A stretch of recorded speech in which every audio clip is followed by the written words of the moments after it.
Ladies and gentlemen, welcome to The Movement. I am JP. I'm going to be your host for today, and I am as always, as always, pleasured by Don't even put my name in there. No, you ain't never been pleasured by me. I don't know if I'm pleasured by Hey, you. I figured this this episode's about to be power packed. I figured we started Wow. off right. Yeah. No, but for real, sitting here with the Shepherds of Men, you guys know what it is. If you listen to this, if you haven't, you about to know what it is. We're gonna have some fun on this episode right here. We're gonna talk about some things, some hot buttons. Hopefully that makes some people squirm a little bit, and hopefully it makes a couple people grunt. With that being said, man, I know that we've had some birthdays. O'Neal, you're like 67 years old now. Still the youngest guy in the room. Yeah, man. What'd you guys do for the birthday festivities? Family took me out to dinner. I edited the podcast and edited the video. Well, at least you got your priorities right. That's all I got to say. Look, it's another day, man. I appreciate your productivity. I haven't done anything to warrant a lot of the time off. So, I love it, dude. I love it. T.I. said, hey, the problem is a bunch of y'all out here on the weekends partying and stuff. What the fuck you celebrating? Because you ain't done shit. Swiping it with your credit card. We did, yeah. Right. I mean, we went out to eat. Went to eat with Candy, the kids, my dad, and his wife, and my grandmother, and had a good time celebrating the year of keeping myself alive at this point. And that's really it. I haven't accomplished anything I want to accomplish, so we just kind of came home and chilled after that. You got a pretty badass podcast that's rolling right now. That's about a year in. Yeah, I wasn't mad about it. So I wasn't mad about it, not at all. Never am. Yep. And then Wilson, you got one of your businesses outside of this is a year in. Yeah, that was pretty cool, right? Co. Yeah, my wife and her best friend from, I guess, high school, if you call it that.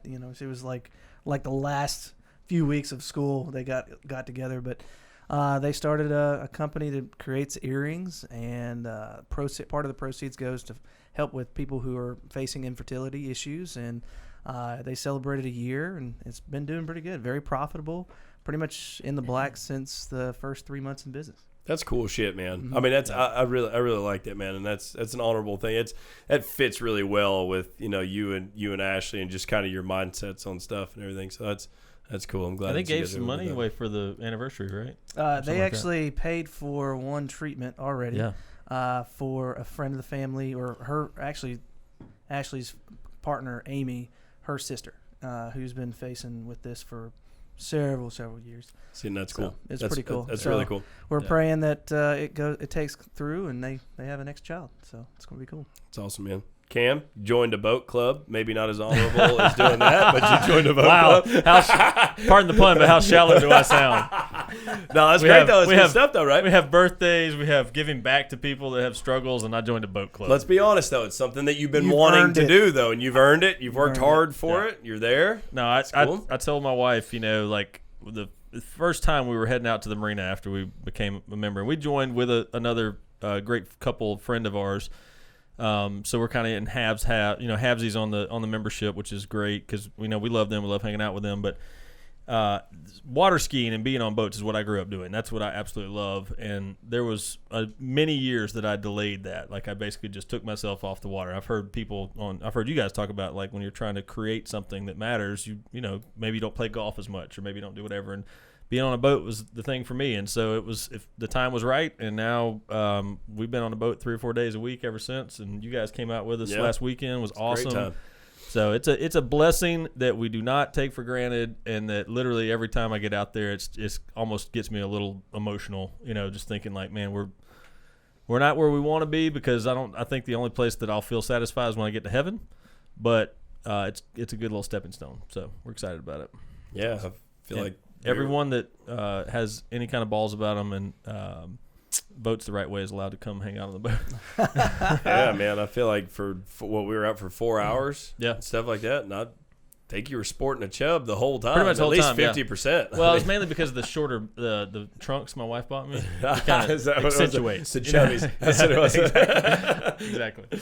Oh, that's great. So a lot of good things going on, man. It's awesome, and I know everybody's kicking ass in their careers, and that's not to take away from the hard work and effort that's being put in, because I know every day the world tries to kick your ass, but you impose your will on the world doesn't impose its will on you. So, I mean, that's pretty cool, man. I just know how y'all's mentalities are with that. So, I could ask the normal questions and we could talk about how we're kicking ass, but I think those were some pretty cool things that everybody saw or experienced within the last couple weeks since we recorded last.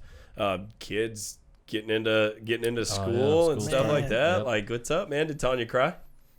Probably when I wasn't watching. Yeah. And probably the same for me when she wasn't watching. Dude, I mean, she was literally, and I love my wife, and she'll listen to this and be okay with it, but she was like, literally the night before, she was like, are we making the right decision? Should we send him or should I homeschool him? I'm like, babe, it's kind of late now. Like, let's roll with it. Like, we made the decision. We feel good about it. It's going to be fine. And it was awesome. Dude, Owen's not like a morning person. Like, when he gets up, he's up. He's ready to roll. But normally it's more like 8:30. But, dude, it was like 7:15. He was like, I'm in the bathroom getting ready, and he busts up in there dressed with backpack on. That's cool. Nice. Like ready to roll. That's cool. And he had a great day. And, they're doing some virtual stuff, which is going to be a new challenge just to keep a 5-year-old focused on a computer screen that's not YouTube videos. Right. But it's awesome, and I know Finn kicked off his too. Yeah, his first day, he was the same way. He was like ready to go, all about it. Yep. And just excited. We did kindergarten readiness because the teacher, we were kind of torn on which way we want to go because he falls in that age bracket or birthday bracket. And so we were like, all right, let's see, just explore our options. We did the evaluation test. He did actually very well for what I thought. And then I think it was like 130 questions. He got 97 of them right. So, I mean, he could have went if he wanted to. But then when we started talking to the kindergarten readiness teacher, she was talking about instilling principles, looking people in the eye, saying, yes, ma'am, no, ma'am, yes, sir, no, sir, all the things that we believe in. And it's always good to have somebody else instill that same principle in your child versus just being you, the parent, alone. So we were like, once I heard her talking about what she does and what she wants to do and how her kids excel, I was like, dude, no brainer. I looked over at my wife. I was like, that's what we're doing. Second day today, he went to school and dude, he was like dragging this morning. He was just not wanting to wake up. And finally got him up about 6:15. He finally started waking up and just get up and go. But he's about the same way. Once he finally wakes up, he's gone. It goes back to that whole trust in your gut thing that we talk about all the time. Like, you got to, when you're having that conversation, the same way I felt about the school we ended up sending Owen to, is like we had a couple of different options and, homeschool, private school, public school, which one, maybe some hardships to a different school that's outside of our area or whatever, and what we're zoned for. And it just, if it was right, it was very clear, like this is the place we need to go, and then you don't question it, you just do it and trust it. Yeah, for sure. You started back to school. Yeah. How was your first day? I saw your Spider-Man lunch pail. Oh, dude. No, it was Batman. Oh, sorry. Yeah, man, it was cool. So Mia is doing the distance learning thing, right, which is actually pretty sweet. I think it matches her personality anyway. But she's basically mastered Zoom, which I think is a pretty important skill now to have. Yep. We have people that are our age that have a hard time remembering to hit the fucking mute button. But she's pretty savvy with that, which is great. She's mastered that. She's helping her class and all that kind of stuff, which is really neat. And she's been able to, we've been, to get her out of the house, we send her with Candy to work. Their dining room is closed. They're doing takeout only. But I think it's neat. And then Eric's been going to preschool for a hot minute, just a little private one, and he loves it, man. And it's neat because she is very principle based, and when it doesn't let him get away with anything, which is what I love, because there's really only one other place that I know of that we can send him to, that he's held to that same standard. So I think it's nice now, if that's the only two places he goes outside of here where we're not around him also, that it's a pretty structured environment. Like, he can't get away with shit. Yeah. So, right. He can't get away with shit here? Well, sometimes. And then, sometimes we do midnight ice cream. So, but outside of that. Let my kids hear that. Mm-hmm. Yeah. Don't let them hear it. Don't let them hear it. Midnight ice cream? You kidding me? It's the best. Our neighbors on the always, weekends, summertime week. You know what I'm saying? Like, it's not a school night time thing. Like a Friday night or something. It's so skewed now. Like, we don't even know what a school night is anymore. I know. It's been so weird this year. Like Caden starts high school this year. That's starts freaking ninth nuts, grade. dude. It is freaking nuts. And he starts Monday, and it's and we're already like, huh? Like summer's been like 6 months, you Yeah. know. So it's like I don't know how it's gonna feel or look or whatever. But yeah, so we're just kind of like whatever day it is. I mean, our neighbors, Hunter and Ashley, some of y'all have met them.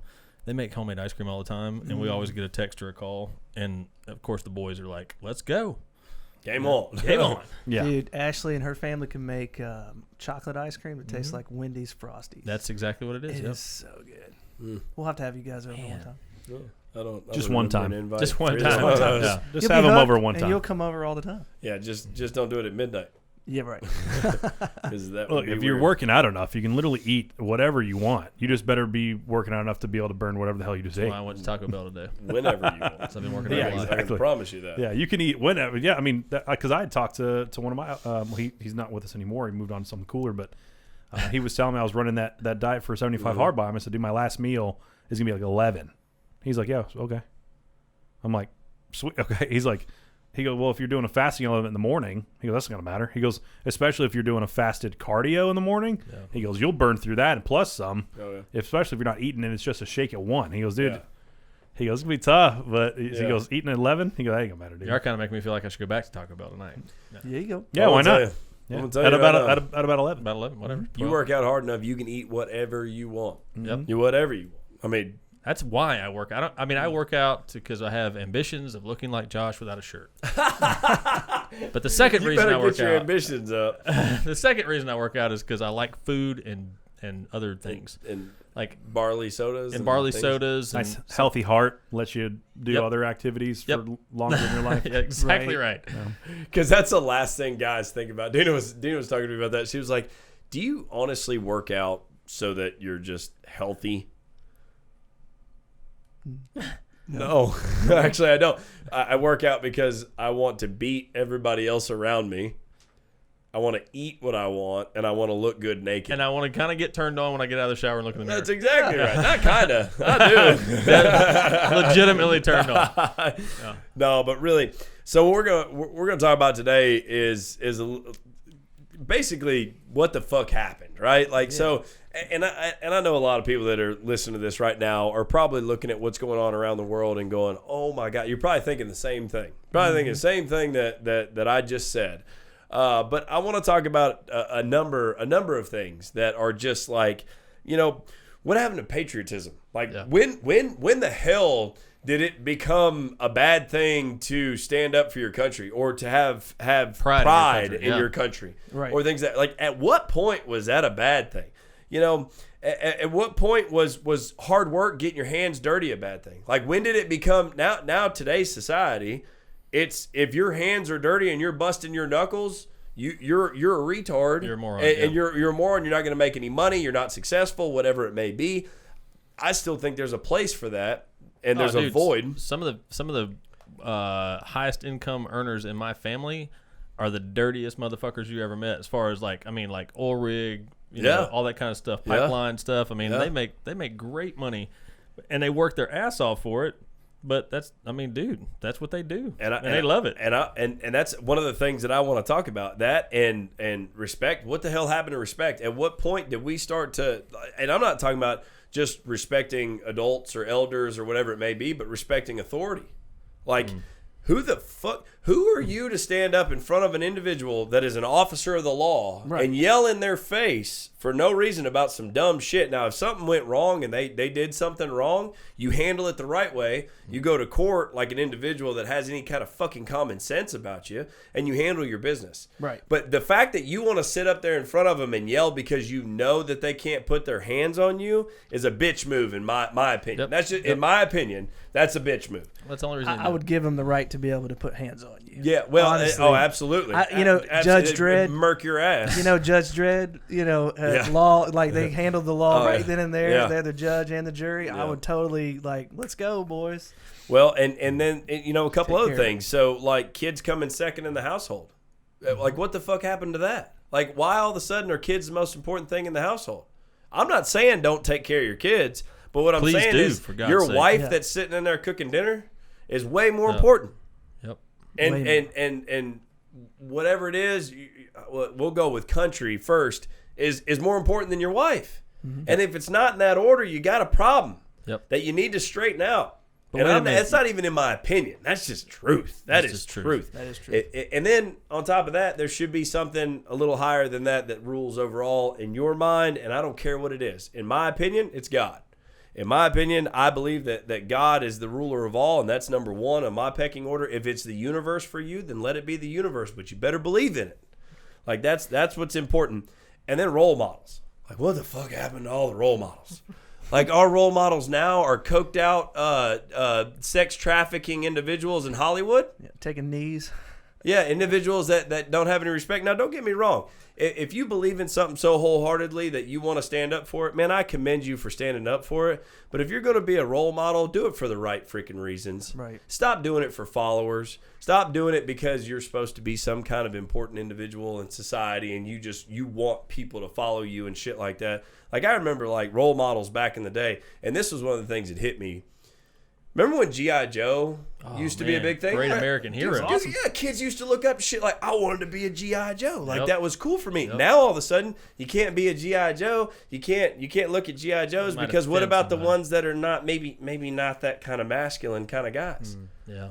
Like, dude, shut up, man. Get the hell out of the way. Like, in my mind, that's the way that I think. And I'm just being 100% candid because that's how I want this episode to be. If you don't like me, that's okay. I promise you, I won't lose sleep. You'd make a hell of a He-Man.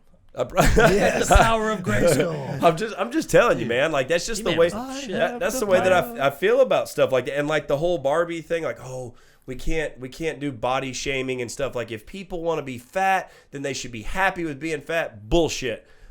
I'm calling bullshit right now. You should never be happy with being fat. And I don't care. And I'm not saying you should beat yourself up, but you should dislike it enough to do something about it. Right. Well, it's like anything else. I mean, it's like there are things you can do. You can choose healthier habits, right? It's like nobody's picking on you. We're just saying, like, if you have a mental weakness, you can strengthen that. If you have physical weakness, you can strengthen that. You know, if you have relationship weaknesses, there's things you can do to strengthen that. I mean, it's just another core pillar of your life that you're responsible for. Where the misinterpretation with that is you should love yourself. Yep. Yeah. Your soul. Yep. Mm-hmm. Yep. And your mind and the person that you are, you should love. You should love yourself. Physically, you got a problem. You got to fix it. There's something that needs to be fixed in that area. And we got a gap. We all know the truth, though, and I agree 100%. You should love your soul. Regardless of what you look like, regardless of what you feel like, you should love yourself.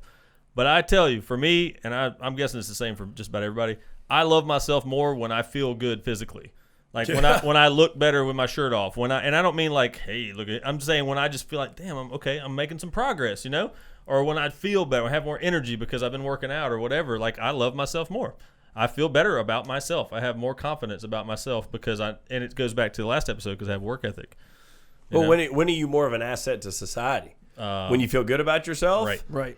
I mean, come on, man. Hey, screw society. Not screw society, but when you're more asset to your family. Start there. Right. Yeah, for sure.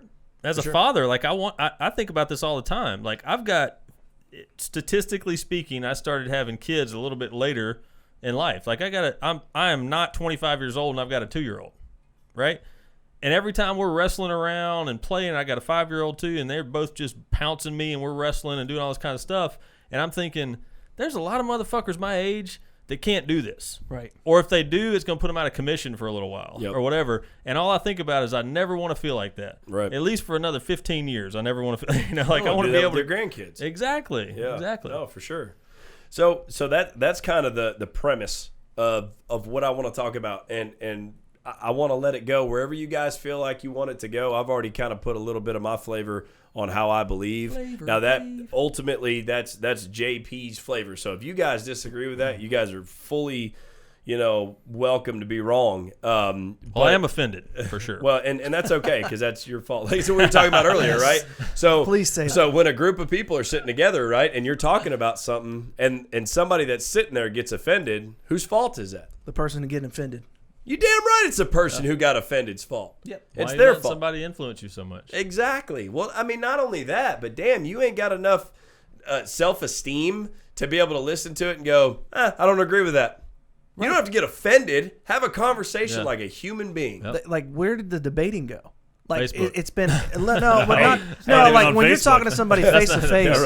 When you're talking to somebody face to face and you disagree so hard, I've gotten conversations with folks that just totally don't believe like I do, and I'm cool, calm, collected during the conversation, and these people are livid. They get hot. Boy. Livid, hot, like just can't handle it. Can't handle this thought process because it's like, I don't know, it's just eating them at their core. But I mean, I was like, dude, you're right to have your own opinion. You and I we just disagree. I wonder if part of the problem is, though, it's not their opinion. It's the opinion that's been given to them. And so they feel like, but this is what was fed to me, so I have to defend it. Mm-hmm. As opposed to, I have my own opinions that I formed from thinking for myself. It's not rooted. Nobody wants to. They have no foundation. Yeah. They're not rooted because your opinion is a small. It should only be a small breeze, and if they're rooted, it would move them. Mm-hmm. But since they're not, and they're just going with the flow, they get blown down, and that's when they get all their emotional stability's weak, their mental fortitude's weak, mental maturity's weak, and that's why they're easily offended. I follow PragerU on Facebook, and there was a video where a guy was talking about just principles and different things on campus, and another person was offended by the things that they were teaching and was trying to get them escorted off by cops. And he called the cops, he complained and everything, and the cops said, what are they doing, like, to you physically? Nothing. What are they doing to you that's breaking the law? Nothing. Because he goes, well, because they're speaking propaganda and blah, blah, blah. He said some things, and he goes, but that's your opinion. That's not fact. That's not true. That's their freedom of speech. Yep. Like, you guys, that's what I can't stand. Is like, I'm never going to be in a position where say you can't say that. Where these other guys who I'm referring to, they do. They every single time they're like, no, you're not allowed to say that. You can't say that's not PC. Who gives a shit about PC, guys? Like, this is your opinion. That's their opinion. And then if you guys don't agree to disagree. And it's simple as that. And I'm like, you can't have a simple debate and conversate about what you truly believe in. And it's like, without being heated? Like, how simple-minded are you? For real. I've had people come to me with that before, and not in circles that I'm a part of, obviously. But they're like, you can't say that. Like, I can say whatever the fuck I want. Yep. Right. Now, I have to deal with those consequences, but I assure you, I can deal with what I just said. Right. You know what I'm saying? Like, it's not going to be a thing where I'm going to go out and cuss 100 people in front of me with weapons. I'm not stupid. You can do that. Yeah. I'm not stupid. Well, and you also are mature enough to have respect for what the environment that you're in. Yeah. You know, I mean, like, you have to be mentally mature enough to know, am I sitting around a bunch of 5-year-old kids and I need to speak a certain way, a certain tone? Or am I in a nursing home and I need to have a certain tone? Or am I at an MMA fight with a bunch of bruising motherfuckers?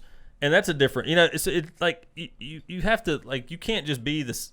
When I say you can't be the same all the time, like, who you are needs to be the same, but you need to be mature enough to know your audience and speak accordingly. Your delivery is important. Yeah, for sure. And I think one of the big things, like what you were just talking about, Wilson, when people get really heated is that old adage, right? Like, when the debate is lost, slander is the only course of action. Right. Right. So nobody knows how to debate anymore, especially when you're trying to debate based off of feelings rather than facts. Right. People get heated really quickly because they're basing everything on their feelings, and then when the facts don't align with their feelings, all of a sudden it's like, and they turn into a little sissy.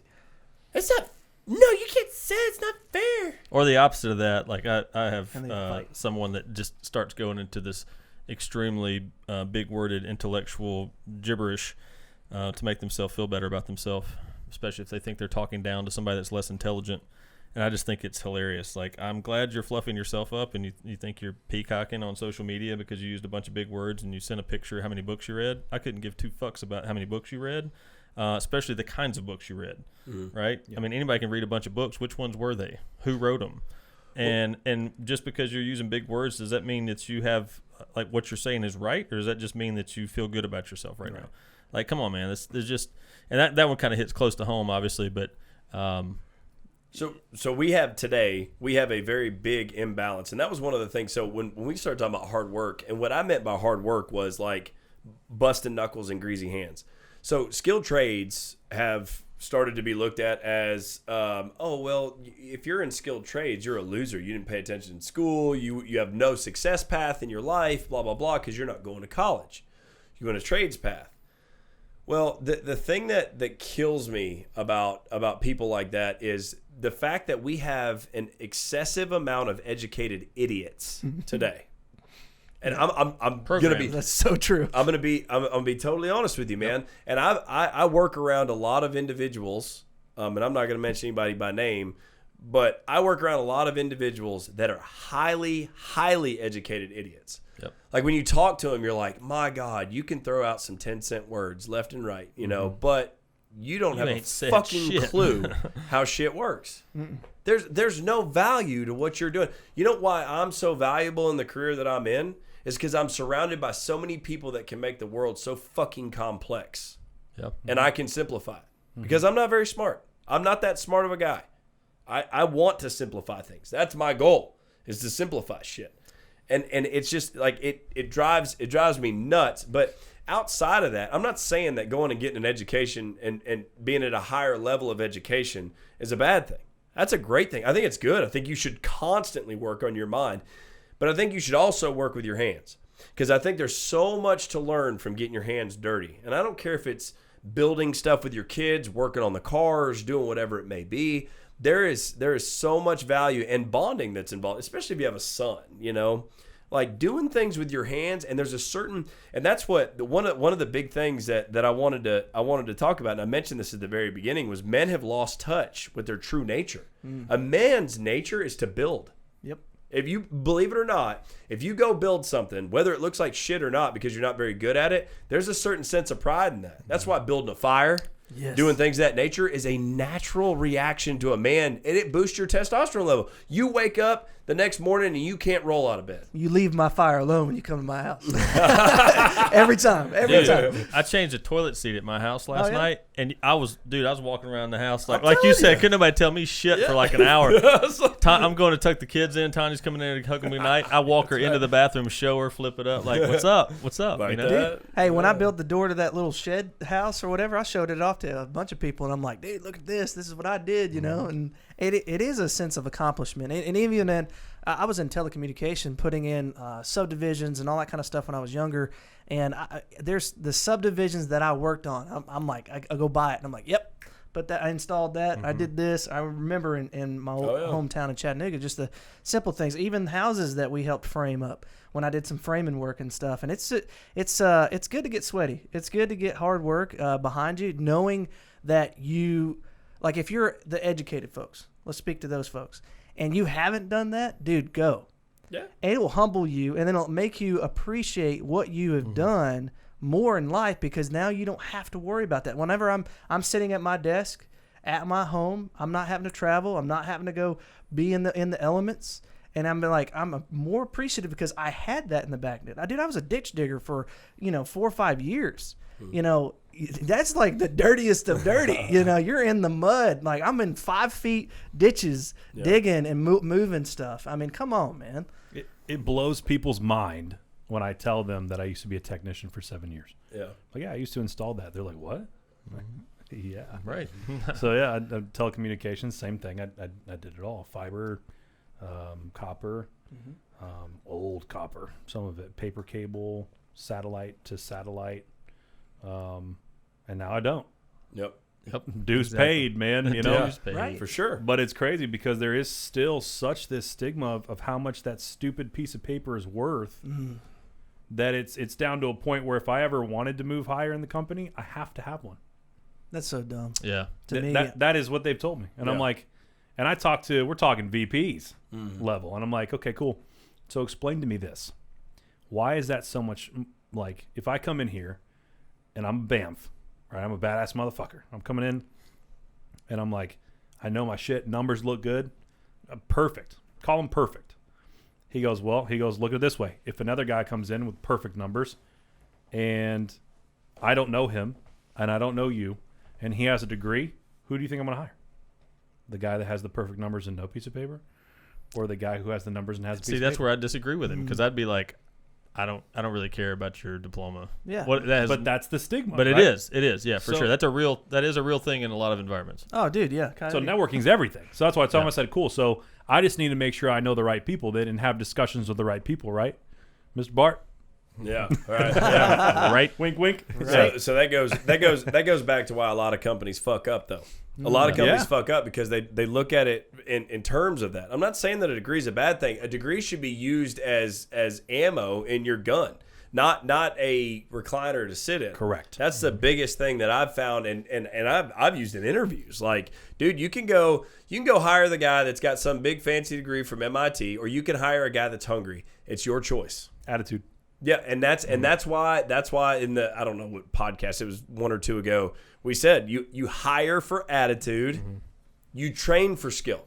Now, if you're trying to get hired as a doctor, I would prefer yes. that you have a doctorate degree and like you have some medical experience. Yeah, I don't want you to just be happy.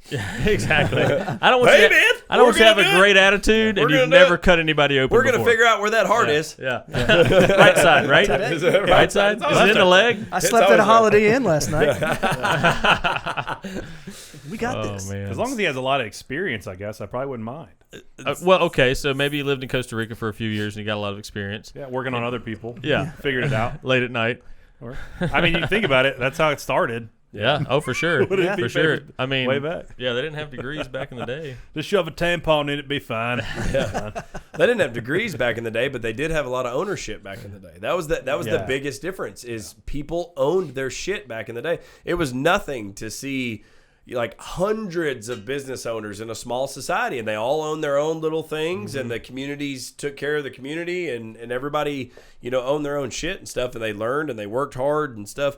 But that was a big thing for me, was hard work, and like I said, hard work. What I'm referring to, and there's hard work. Obviously, I work in a white collar job, and don't get me wrong, I don't wear shirts. Shut up. It's a white collar role, whatever you want to call it, but. And I'm very thankful for where I'm at because it's provided things for my family that I've always wanted to provide. It hasn't provided everything that I want, and I'm working on those. There's some big things coming. I'm not going to say anything about them because they're not here yet. I'll speak victory once it happens. But it's one of those things where, for me, one of the biggest things that I miss, and I'm just like you guys, man, I grew up in the grime. Mm-hmm. I grew up like in the filth. I was a illumination specialist for individuals that were probably 50, 60 years old that worked in the maintenance department in the automotive field that had been in there for 40 years. And they'd be like, motherfucker, if you don't get that light down here on this wire.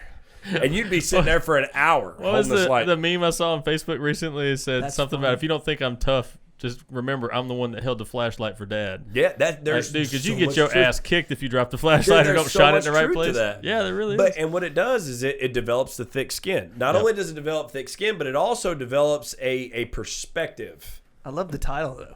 That individuals don't have. What? The title that you just specialist. said. No, my profession is holding a light all day. Illumination specialist. Yeah. Oh, yeah. I thought flashlight that was like holder. some hippy dippy shit out west or something. I was Yeah, like, I'm I was an like, illumination what the hell specialist. are you getting into? It was legit. I You lead said the old seances. people, and I'm thinking like you're putting makeup on for them or something. No, What are you it's a greenhorn holding a flashlight while you're standing behind a jig that's got like 67,000 sensors on it and wires everywhere. And these guys are trying to figure out where the short is because there's weld slag all over everything. Wow. I know that doesn't mean anything to a lot of people, but I went to work with 2 changes of clothes. Yeah. I did that. I did that kind of stuff, and I am so thankful for it. And if I have anything to do with it, my boys will spend a couple summers in a factory. Yeah. Oh yeah. Or for sure. doing something where they're breaking their backs. Because I think that the education is important, but I think the hunger comes from understanding what's on the outside of it. Yeah. Now, on the flip side of that, I will also have a shop because my kids will learn how to fabricate. My kids will learn how to build, because the most fulfilling thing for a man is building something.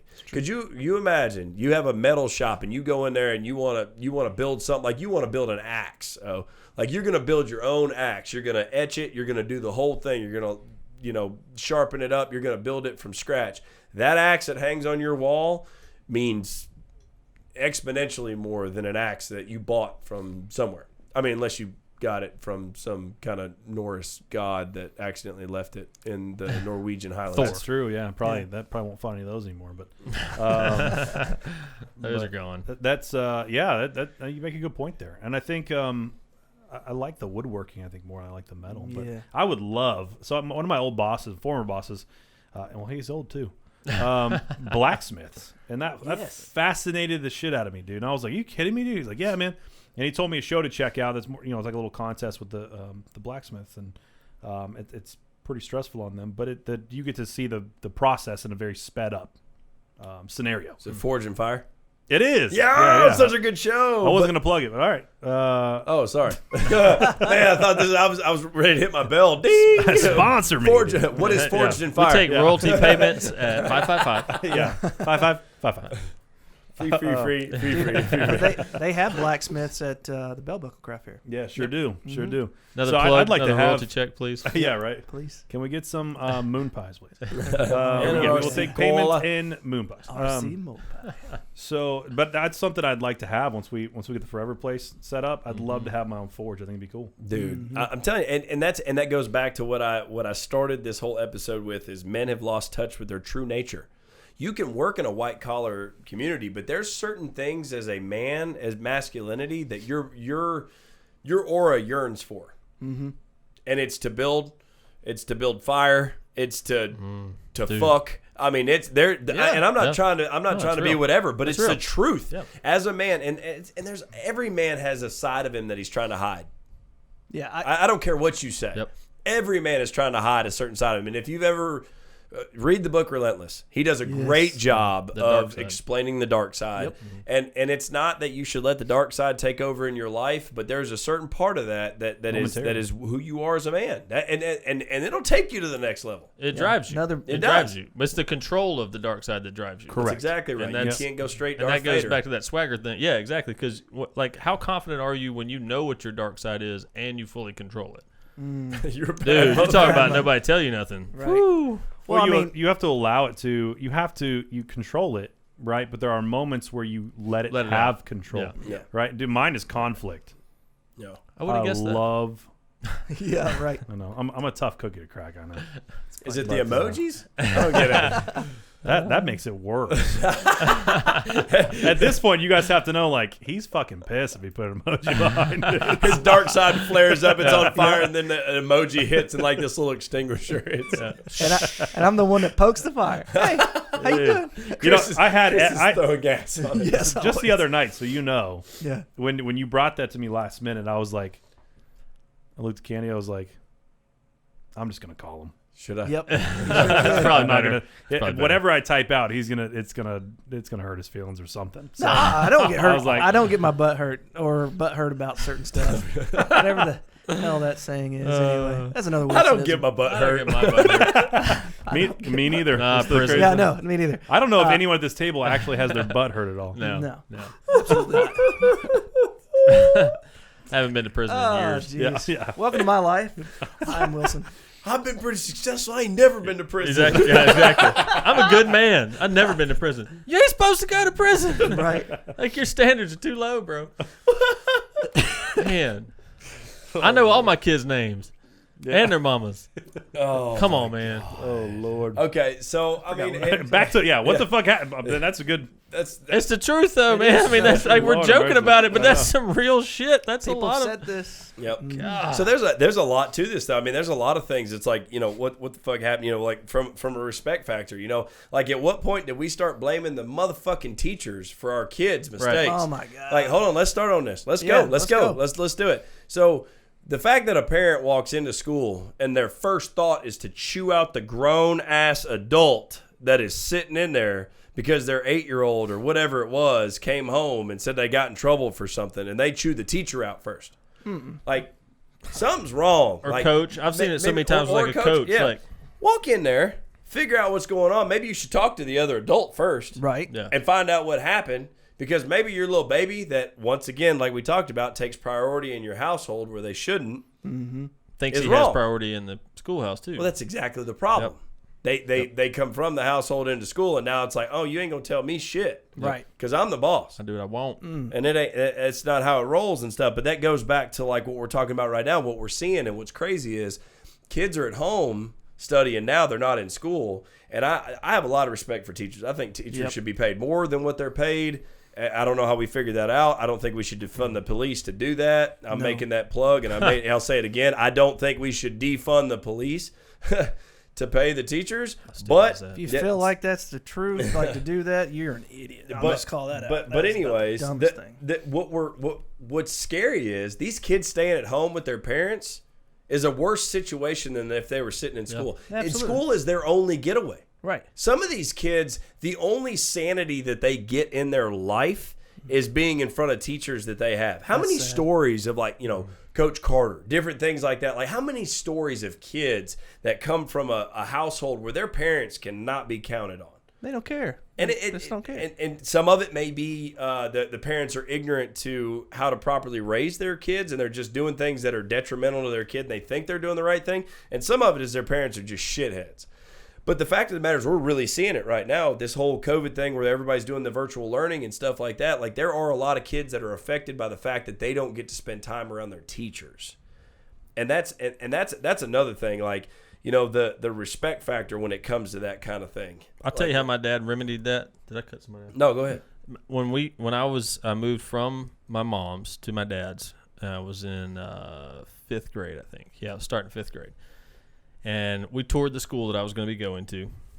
And he literally, now this was back in the day when you were allowed to paddle kids, which I think should still be allowed, personally. They should have never took that up. I mean, dude, so what my dad did to make sure that I was going to act the same at school as I did at home was every teacher we met in front of me, he said, you have my full permission to whoop his butt if he screws up. Mm-hmm. Full permission. And he made sure I heard it from every single one of them.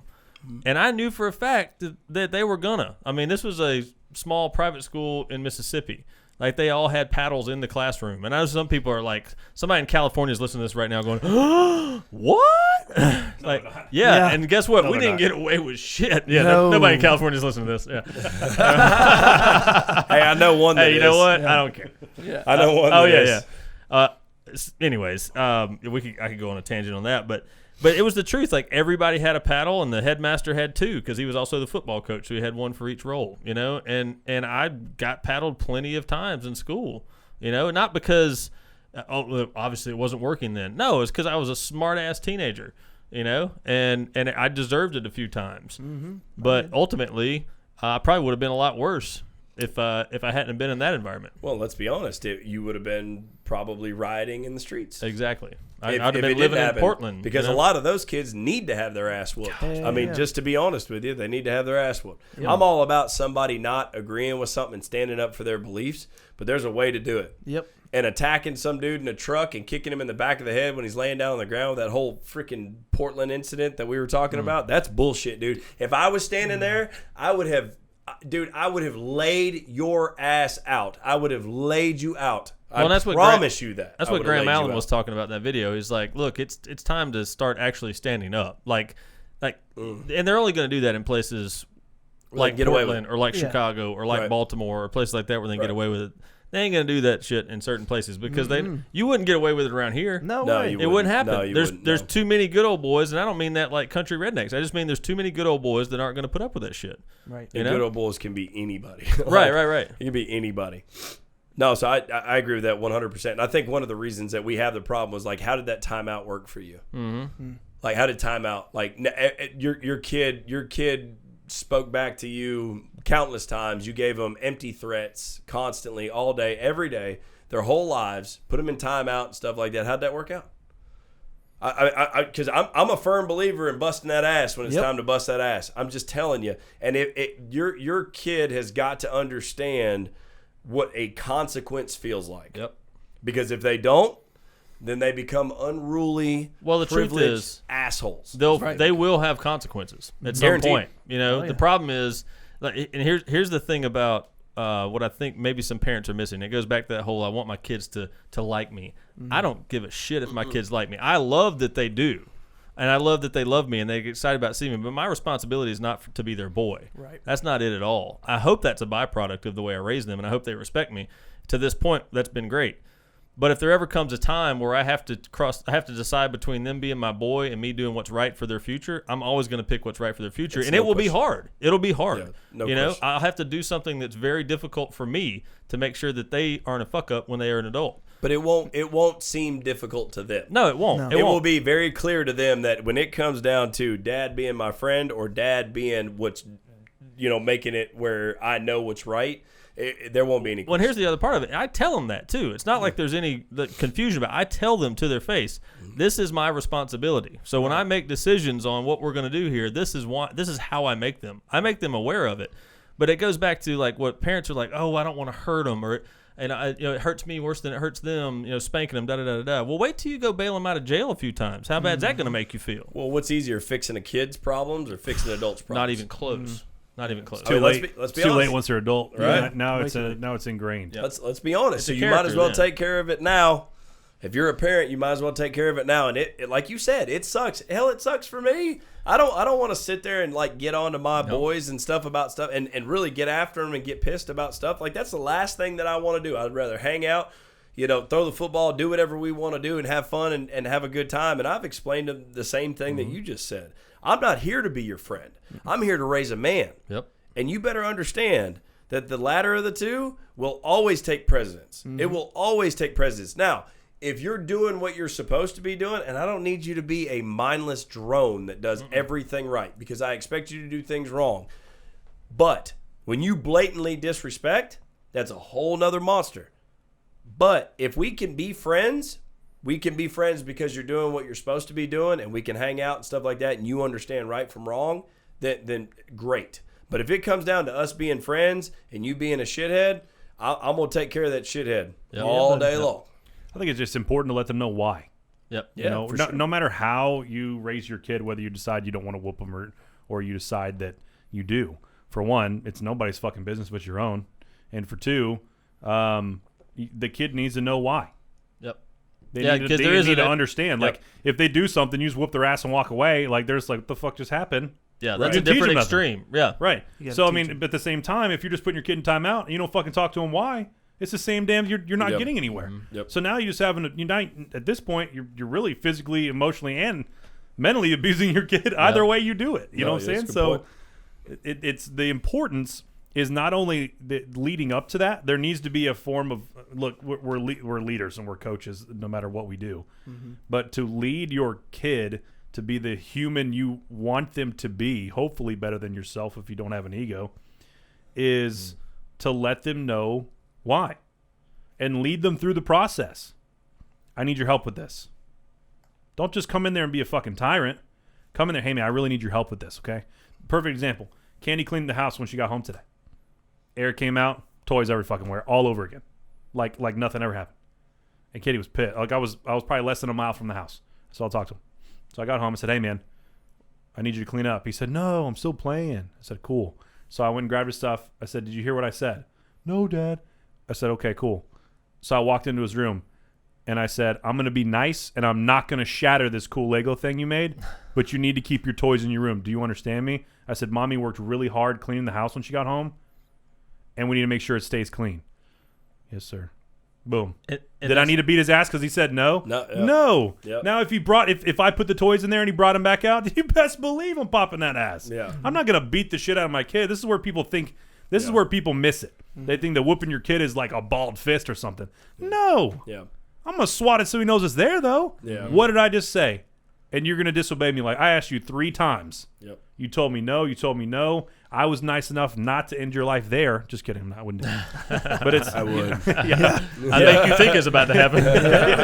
No, but I'll make you question if you wanted to be alive. Oh, shit. Yeah. There was the line. There it was right there. Wow, we found it. Yep, but buddy. I think there's a moment where you really, like, if you ever do it, you should never have to do it again. Yeah. Because they know. No, my At dad. that point, I can raise my tone. Yep. And it's like, yes, sir.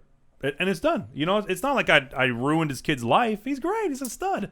But it's like, you need to understand why. Like, look, I need you to do this.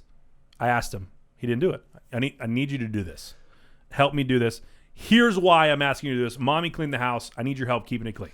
So the why is important, but the big difference is you don't make empty threats. Right. You didn't come in threatening it. Right. Nope. That's where I see a That lot was of the third time. but that's where I see a After I lot did of it. people going wrong. Instead of talking to their kids, they threaten their kids. Yeah. I'm gonna empty, beat your ass. Empty. I'm gonna beat Yeah. your ass. I'm gonna beat your ass. Well, after about the 3rd or 4th time, that kid ain't scared of you no more. No. No. The kid don't care no more. You're confusing them. Yeah. That's right. Yeah. That's exactly what you're doing. And they're freaking 4, 5, 6, 7, 8 years old. Yeah. Like, If there's no consequences with dad, there's no consequences anyway. I was going to say, that's going to hurt Yeah. them when they get to society and someone's like, yeah. I'm going to beat your ass. You're like, no, yeah. you're not. And then wham, Well, there goes your teeth. You know? And on the flip side of that, an excessive amount of whoopings is completely different because Correct. then they stop fearing you because they're like, I know what's coming. Yeah. I know what's coming. The thing that you fear more than anything is the lack of knowing what's coming next. Yep. Right. What do we fear more? The unknown. What you don't know. The dark. COVID. Things of that. Right. You don't know. Nobody knows. Nobody knows. Nobody knows it's actually happening. And that's why it's so scary. But that's the thing. I've seen people that pop their kids all the time. Their kids are just like, I don't give a shit. I know what's coming. They I just know walk what away. it feels like. Yeah. Yep. I'm numb to it at this Well, point. and at that point, a lot of kids would rather, like, look, me growing up, I would have rather got an ass whooping, and then I would just go about my day after that. It's done. Yeah. Yep. Discipline over. Yep. Dude, when I started getting shit taken away as I got older, that Grounded. was the worst time of And, my life. and that's the point I wanted to make is because you do have to know, like I am a big believer in spankings. I think they're necessary. Yeah. But I do also know that as kids develop, they are wired differently. So with some kids, that spanking is going to be less effective as they get older. Sure. Oh, yeah. With all of them, at some point, it should be. And if you're still spanking your kid and they're like 17, then you didn't start spanking hard enough 10 years ago. So from 1 to 7, I'll just go ahead and give you. from I'll 1 go to ahead 7. and give you from about 1 to 7 years old. That's about where you That's can the make a developmental physical impact, and then from that point on, you better find out what makes them tick and take. And then the it's hell taken away or whatever. Yep. It's something of value.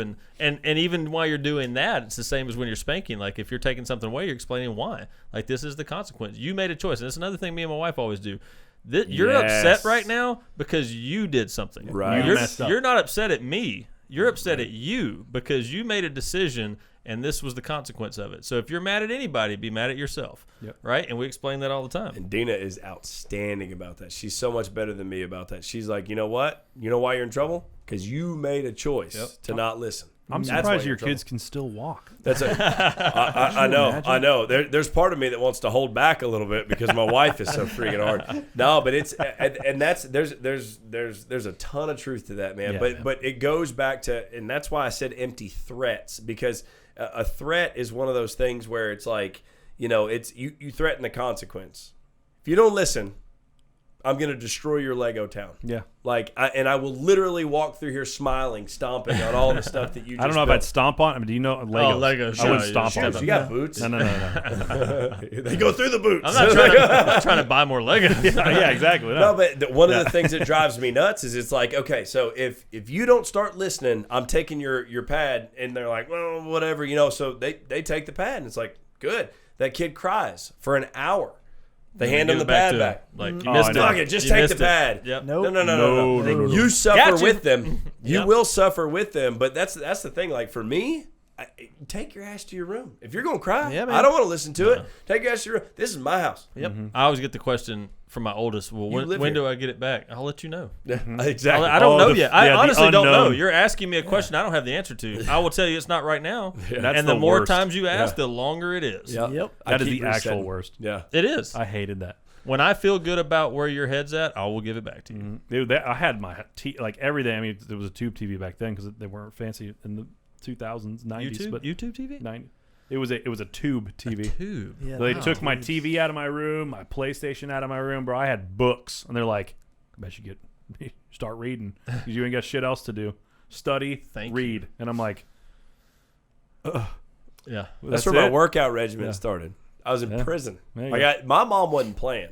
Well, my mom told me, like, if my mom looked at me and she said, "You're grounded for 2 weeks," there was no doubt in my mind. For 2 weeks, It ain't gonna be I 6 was grounded. days. Yeah. It wasn't 6 Yeah. days. Oh, It never yeah. was.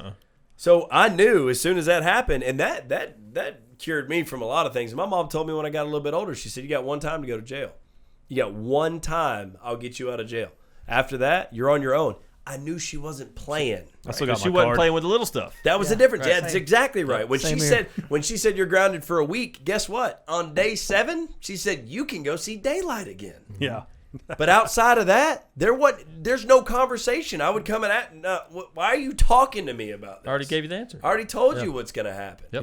Yeah. So when You have to stick to when it. it started to get to serious shit, I knew exactly where I stood. But it's the truth, man. When you look at like the dumb shit that's going on out in Portland and all these places, I'm just telling you, that is a generation, that is a group of kids, because I don't care how old they are, they're kids. They're kids. that never experienced that. Their parents never caved. They never exactly. They never experienced a real consequence or somebody sticking to their word or any of that stuff. And now they think rules don't apply to them. So that goes back to what I'm talking about as far as males being natural. So I purposely put that in there about males losing what their true nature is, because part of it is being an authoritarian. But now you have to know how to balance that, obviously. But as a male, it's your responsibility. When you put your foot down, you put it down. Right. You don't pick it back up until you say it's coming back up. I don't know the other way. Well, and that's the way it should be. And I'm not saying you got to beat the shit out of your kids. No. You shouldn't have to beat the shit out of your kids. If you tell your kids that they're grounded for 2 weeks, you ground them for 2 weeks. In 2 weeks, they can go out. There's no questions asked. There's no negotiations. This is not a deal. Right. This is me telling you what's about to happen, and there is no negotiation. But I'm acting better now. That's fantastic. Yeah, exactly. It doesn't matter. You earned the next 2 weeks. Yep. So, and that's the thing. There is no negotiations. That's another part of it. You should not negotiate with your children and stuff. You should be very, very straightforward. But as a man, that should be that's part of it. You're the authoritarian in the house. You hold the rule of law in the house, and you should hold the rule of law. And if you're constantly rolling over, well, your kid's probably throwing Molotov cocktails in Portland. And you need support, like if you happen to not be there and your wife has to lay down the law, just because maybe she was home when something happened, then you need to be, you need to support that, right? Yeah, you don't need to, guys with daughters. Let me go ahead and tell you the struggle, okay? Because you're gonna get the doe eyes. It's gonna happen. Dad, yeah, what's up?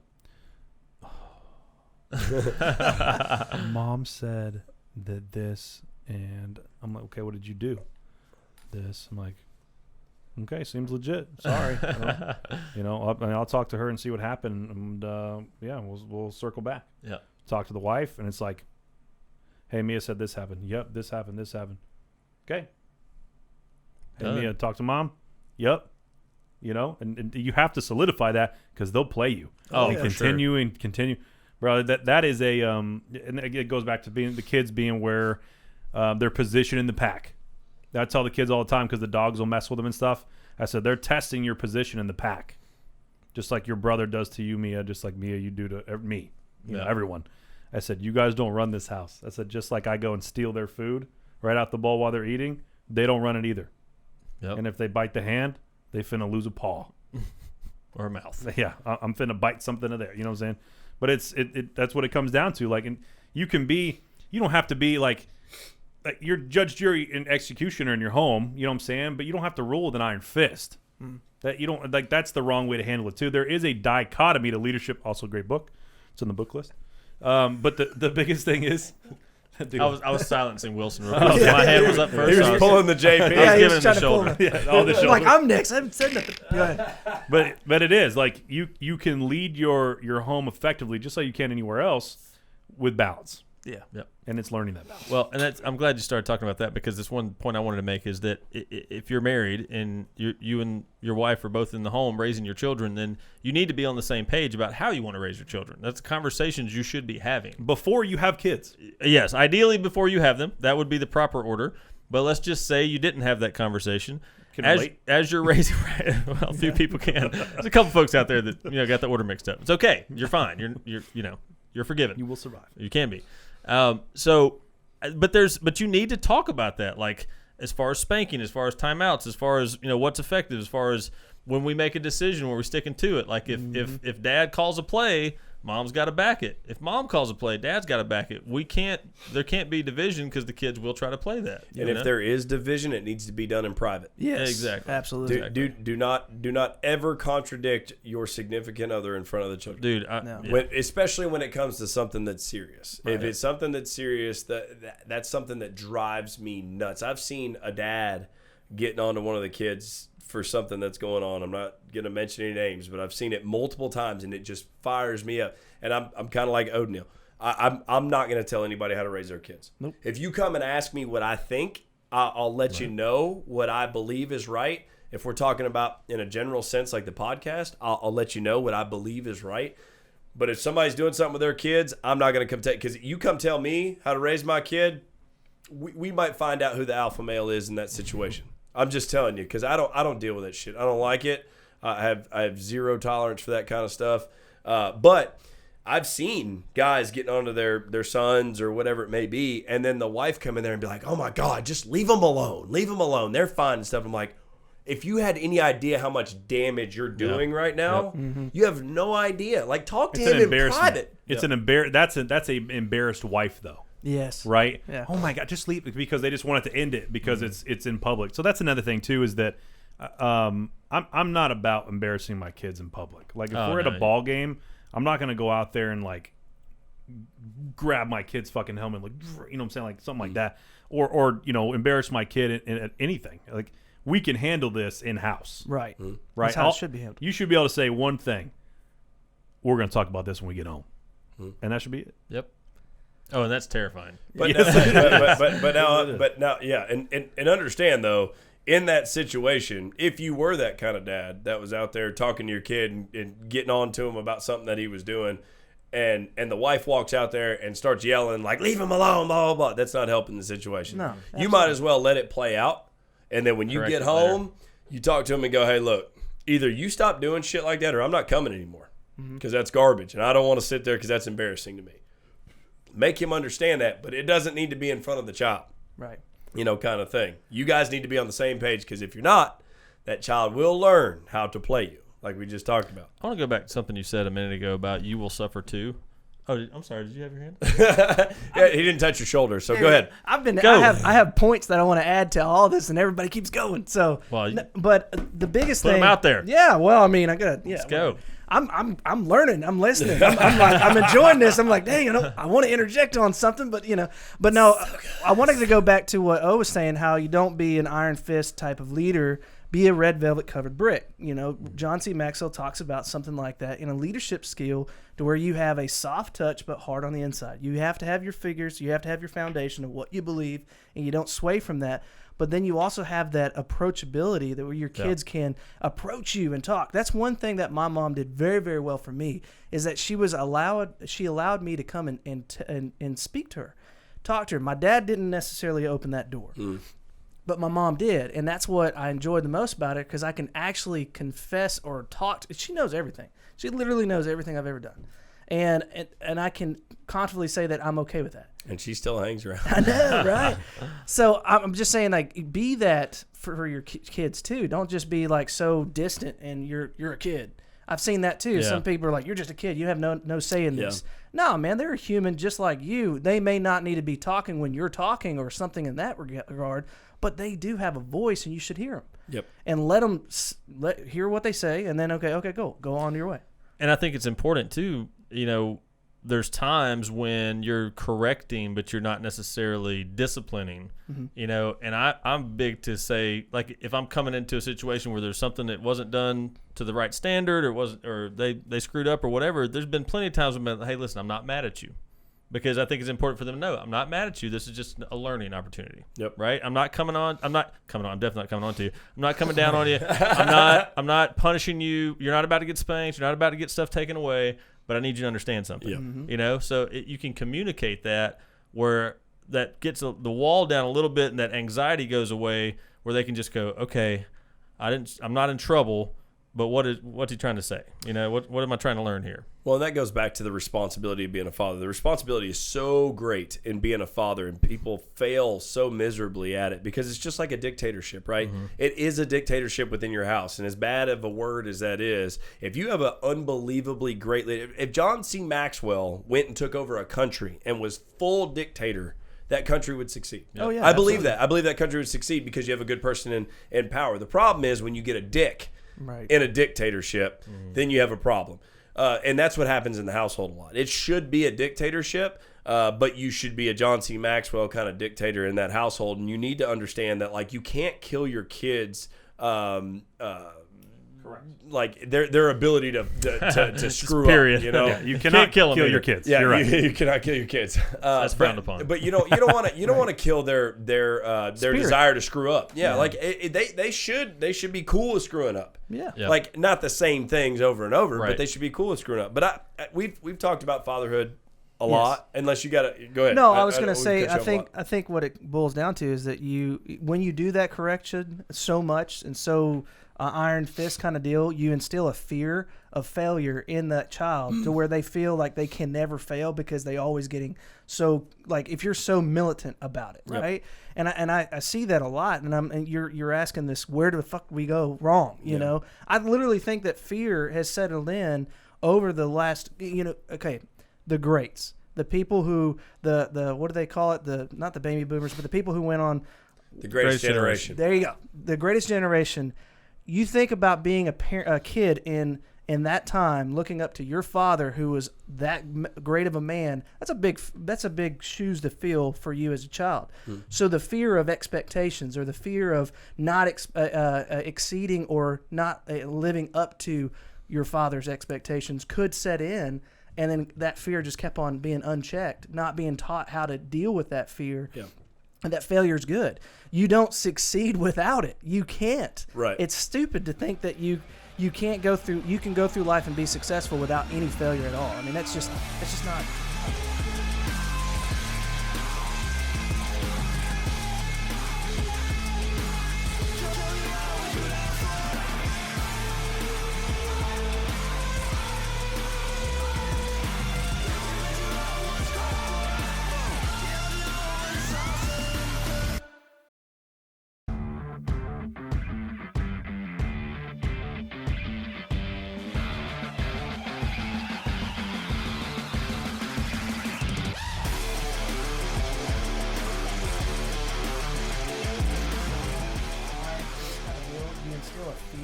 Of failure in that child to where they feel like they can never fail because they always getting so, like, if you're so militant about it, right?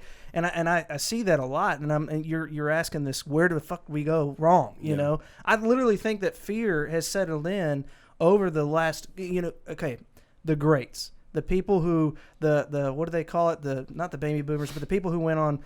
The greatest generation. There you go. The greatest generation. You think about being a kid in that time, looking up to your father who was that great of a man. That's a big shoes to fill for you as a child. So the fear of expectations, or the fear of not exceeding or not living up to your father's expectations, could set in. And then that fear just kept on being unchecked, not being taught how to deal with that fear. Yeah. And that failure is good. You don't succeed without it. You can't. Right. It's stupid to think that you can go through life and be successful without any failure at all. I mean, that's not realistic. Well, we overcorrect, right? So what we overcorrect things. That's how you create really cautious kids, and that's how you create entitlement and things of that nature. But if you grew up with the greatest generation and stuff like that, and your parents were like war heroes and they were World War II and stuff like that, you weren't allowed to sit down and pee. Now all of a sudden it's cool to sit down and pee. Like if you're a guy, it's cool to sit down and pee. I don't give a fuck what you think. Right. Like I mean, to be honest, No, with you, I think it's it's true. I'm laughing true. because it's too real. I'm not talking about Like, y'all. I'm just talking about anybody else. Like because I know, but it's just like it really is amazing. Some of the stuff we were joking about before we even started this episode that's actually reality. Yeah. But it's like so far fetched. You're like, you really do go, what the fuck happened? No Right. way. No Like, way. like you said recently, like I saw a man become a woman. Like when I was a kid, that was not on the radar. No way. And get a reward for it. No Right. way. No Right. way. Yeah. What the hell? Yeah, you hit the cover of Time magazine because you're Time or people. We don't know what you whatever. are. He We didn't don't- even whatever fully it is. commit, though. Whatever it is, but you got Ashton Kutcher out here, fighting for like Kids' child lives. trafficking Yeah. and Yeah. shit like that. But yeah, we want to take a hermaphrodite or whatever you call them. I don't know. What are they? I don't know. Transvestite and Transgender. put them on the front. Whatever. Get it right. It's offensive. I don't care. It's Whatever. stupid. They're people Whatever. too. Whatever. But They are anyways, people too. They're just They are. screwed up in the head. No, they are. I'm not saying they're not. I'm not saying they're not. I'm not saying. You know what? And if that's what you want to do, then that's fine. Do what you want to do. But I don't think we need to glorify shit like that. No. To be honest with you, I don't believe in it. I don't believe in it at all. And my kids won't either. I mean, when it comes down to it, it's like I just.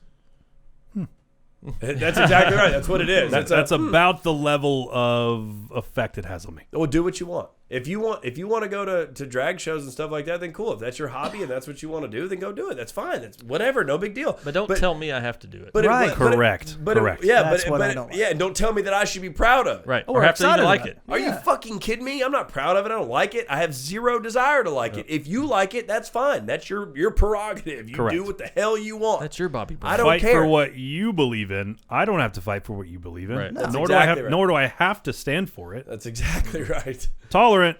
Don't have to accept it as my own. Promise you that. Well, and that goes back to like what we were talking about with how role models were. Back in the day, you had the GI Joes. Like the kids wanted to be the GI Joes. They wanted to be the badasses. The masculinity was like a good thing. A GI Joe defended the country. They went out there and put their lives on the line to make sure that all the people of the United States were safe and things of that nature and stuff. And now we watch Modern Family. Where the guy in the house is a pussy and his neighbor is gay. Like, and whatever, man. Like, I know that's... I don't watch that. Do you watch that? I know that's going to be contradictive. No, I just Seem know to know a about lot it because about it. I've had a lot of conversations about it. Like, why the fuck do we have this as mainstream shit? Oh, because Like, it's modern. It's the last thing I want to explain to my son, though. Right. Yeah. Why does the guy always lay down in the household and he comes home and he cracks a beer and he sits on the couch? I'm like, that's against everything. And the movement stands and for. that's the point is like some people hear the statement of, oh, you just don't like gay people. No, I also don't like dudes that just walk home, like come home and crack a beer and sit down on the couch. It's the same principle. It's like, and I'm not saying I don't like gay people. It kind of goes back to whatever. If that's your choice, it's your choice. I don't agree with. I disagree with the lifestyle. That's my belief. You may disagree with my lifestyle. That's your belief. That's fine. Believe whatever you want to believe. But I also disagree with you being a lazy fuck and not taking care of your family. So I'm going to blow some minds here. I have some gay friends, believe it or not. I can disagree. Actually, I'm not surprised by that. With your lifestyle. I can disagree with your lifestyle and still have a conversation with you. Right. Because I don't hate you as a person. No. I disagree with your choices in life. Right. Yeah. It's the And I same do thing that with with a lot of things. political stance. Yep, Same same thing. thing. Yes. I have plenty of friends who voted Bernie Sanders, and it was like, oh, cool, man. I disagree, Yeah.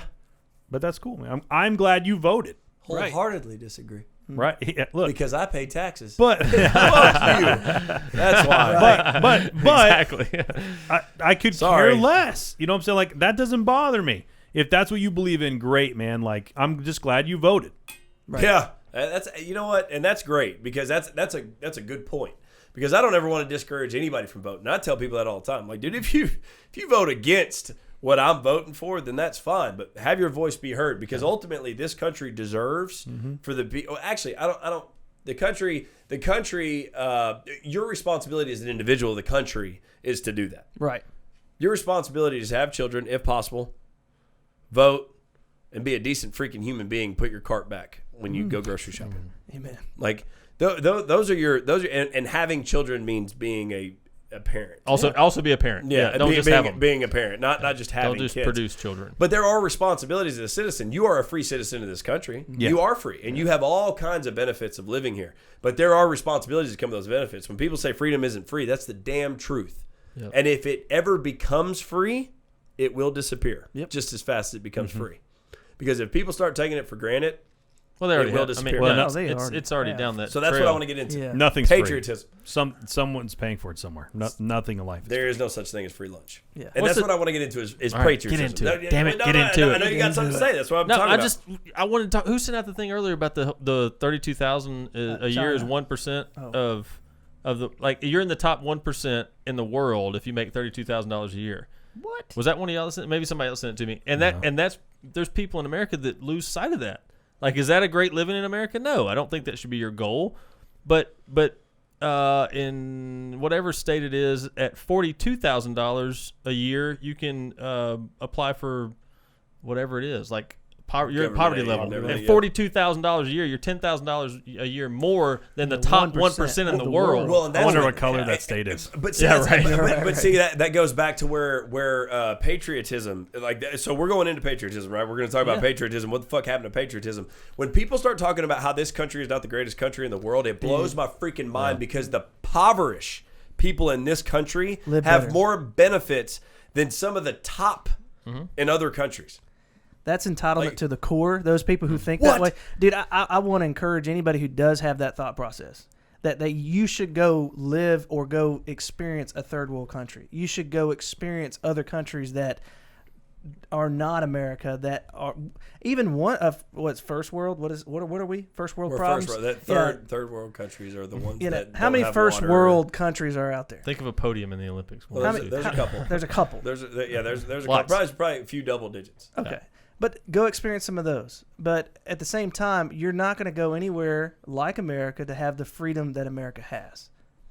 I haven't seen it. Well, it's always blown my mind about people that complain about this country and how the rich are just taking over. The rich are evil and stuff like that. But yet they're using their EBT card to buy beer and cigarettes. Those rich It's all pay for decisions. And haven't worked a job in 5 years. Well, I mean, that comes down to what they've been taught. Mm-hmm. Yep. Is that hard work doesn't mean anything. Why do you need to work if everything's given to you on your EBT card? I have somebody who came here from another country that their family friends, they're all Bosnian down in Chattanooga. A Bosnian person told his mom that why do you and your husband work so hard when government America is so merciful and willing to give to people like us, because they're immigrants. So immigrants, apparently, you can live on the government for like 4 or 5 years, scot free. You don't have to pay for nothing, just because you immigrated over to the United States. Yeah, it's been like that for a minute. Yeah, they were saying that. Well, then you have the other side of it where you have immigrants that come in and understand that they came from a country where they had no opportunity and they had no. I met one today. Chance, yeah, Sure did, from Venezuela. Owns his own business. Those dudes know for sure. He talked about he's like socialism, dude. It's like that video you shared. I wish I remember that guy's name, but Trump was sitting there and he's talking about the country he came from. Barstool, dude. Oh my god! And this guy it could have been the same speech. I wish I would have recorded it, man, because it was perfect. He goes, man, I just came from a country where you can't win. Yeah, there's no opportunity to win. Broken English, obviously, because he's fresh off I'll call it just off the boat or whatever, fresh immigrant. So he's like, yeah, me and a friend of mine moved to America. We brought our business with us. I didn't understand what he was saying. He built, but he didn't bring his showed me. Degree with him. Right? Yeah, he brought his business with him. Yeah. But they tax 60% down there. So it's like, how can you can't make it, dude? You got to have a massive business and be elite to be able to even survive on that. So he was showing me and one of my employees that the stuff that he does, and he's like, man, Nashville, we love Tennessee. I said, you're in a great spot for business. I mean, holy crap. And I was like, he's like, we're working on networking. I said, dude, everything and he started talking about socialism and he's like, socialism is communism. People don't get that. Right. He goes, where I came from, that's where it started. They started selling us all this stuff, and now it's communism. And no one can win there. He goes, our country is crumbling. And he started talking about Aruba and the areas around, and he's just like, it's ridiculous. We came to America. I said, honestly, dude, and he said, there's so much paperwork to make sure you do it the right way. I said, let me tell you something. I said, I appreciate you. I said, and United States, welcome to United States. Heck yeah. I got to stay off social media more than I do, but another meme that came out from somebody that I used to respect, but I'm really starting to lose it. But his point was something about how basically America didn't want immigrants. Like he thinks like the right doesn't want immigrants. Like, no, we are a nation of immigrants. Yeah. It's not that we don't want people to come to our country. It's that we want you to do it the right way. Yeah. Right. And you came here for a reason. Like, don't come here and change it. Come here and add value to it, sure. Correct. Add value all you want to. But don't come and try to change it to the shit that you came from. You assimilate. Right. Yeah. Yes. Yeah. I mean, I don't know that many. I'm not a world traveler. Okay, so understand, I'm coming from a perspective of not being a world traveler, but I'm not aware of other countries that let people move to their country and change their culture and change their, everything. People assimilate to their traditions, their country, their values, their core. And America, I think started that way, but now it's like where we're at, as Josh so eloquently said, what the fuck happened, is we start letting everybody else influence what was working. No. We got so wrapped up in the fact that we're offending somebody if we disagree with their point of view. So we're going to change things to make sure we don't offend that person. But then you got to change it to not offend every single person on the earth. But at some point, somebody convinced us that being offended is for some odd reason a get out of jail free card. Right. I don't give a shit if you're offended. Yeah. Be offended, dude. I don't give a damn. That doesn't change my opinion. Yep. My opinion is my opinion. What will change my opinion is for you to have an intelligent conversation with me and bring some facts to the table, and then I'll listen to what you have to say, and I might get a different perspective on things. But just because you're offended, dude, come on, man. Like, that's shit to me. I think we have a weirdly strange imbalance going on right now because fragility is okay, right? Being okay is okay, and that's not enough. Yeah. Not here. No, not in America. You like, if you want to be successful, shitting on someone else is not how you be successful. Mm-mm. You don't make it on your own either, though. Like, success isn't achieved by yourself. It typically takes a team to succeed at a high level. Well, that's what's great about capitalism and free market. That is the greatest thing, and people that don't understand it like socialism, because if you understand free market society and capitalism, then socialism is a joke. Like, socialism sounds great from the surface level, Right. but it's a sugar-coated turd. You know, like that. I can't even remember who said it, but they were like, socialism's outstanding until you run out of everybody else's money. Right. Well, here's the one thing that whenever we're talking about this, my grandfather, he was a very successful businessman, and we would always talk and debate, and I wanted to pick his brain on like why he thought the way he thought and some of the things that they were talking about, and there were talks about increasing tax against the rich and so that they can pay the poor, and he's like, that'll never work. And I said, well, why?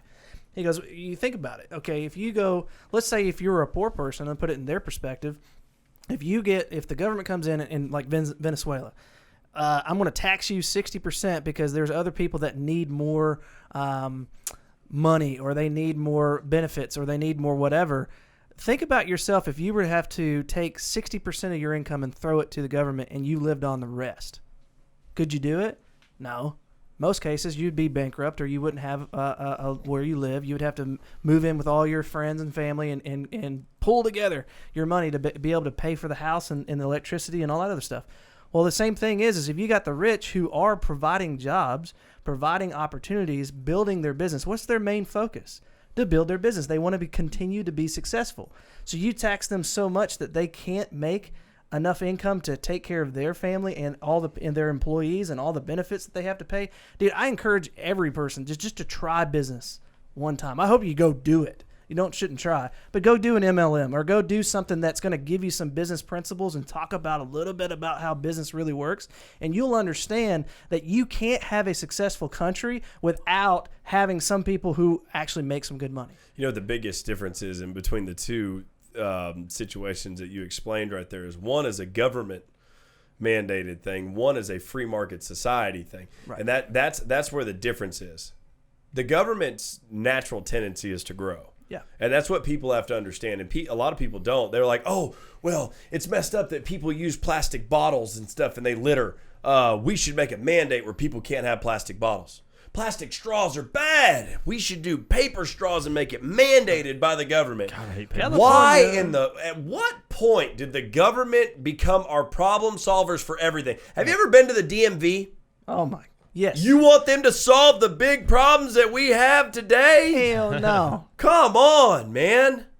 Hey, that Zootopia with the sloth, dude, I'm telling you, that hit a nail in the head with the DMV, man. They are super slow. Unless you could sweet talk your way in. But what was the meme? What are you talking about? The one you were just showing me about and think about what's happened in the last 84 days in Chicago, Portland, San Francisco, Seattle, and now you want these people to run the country?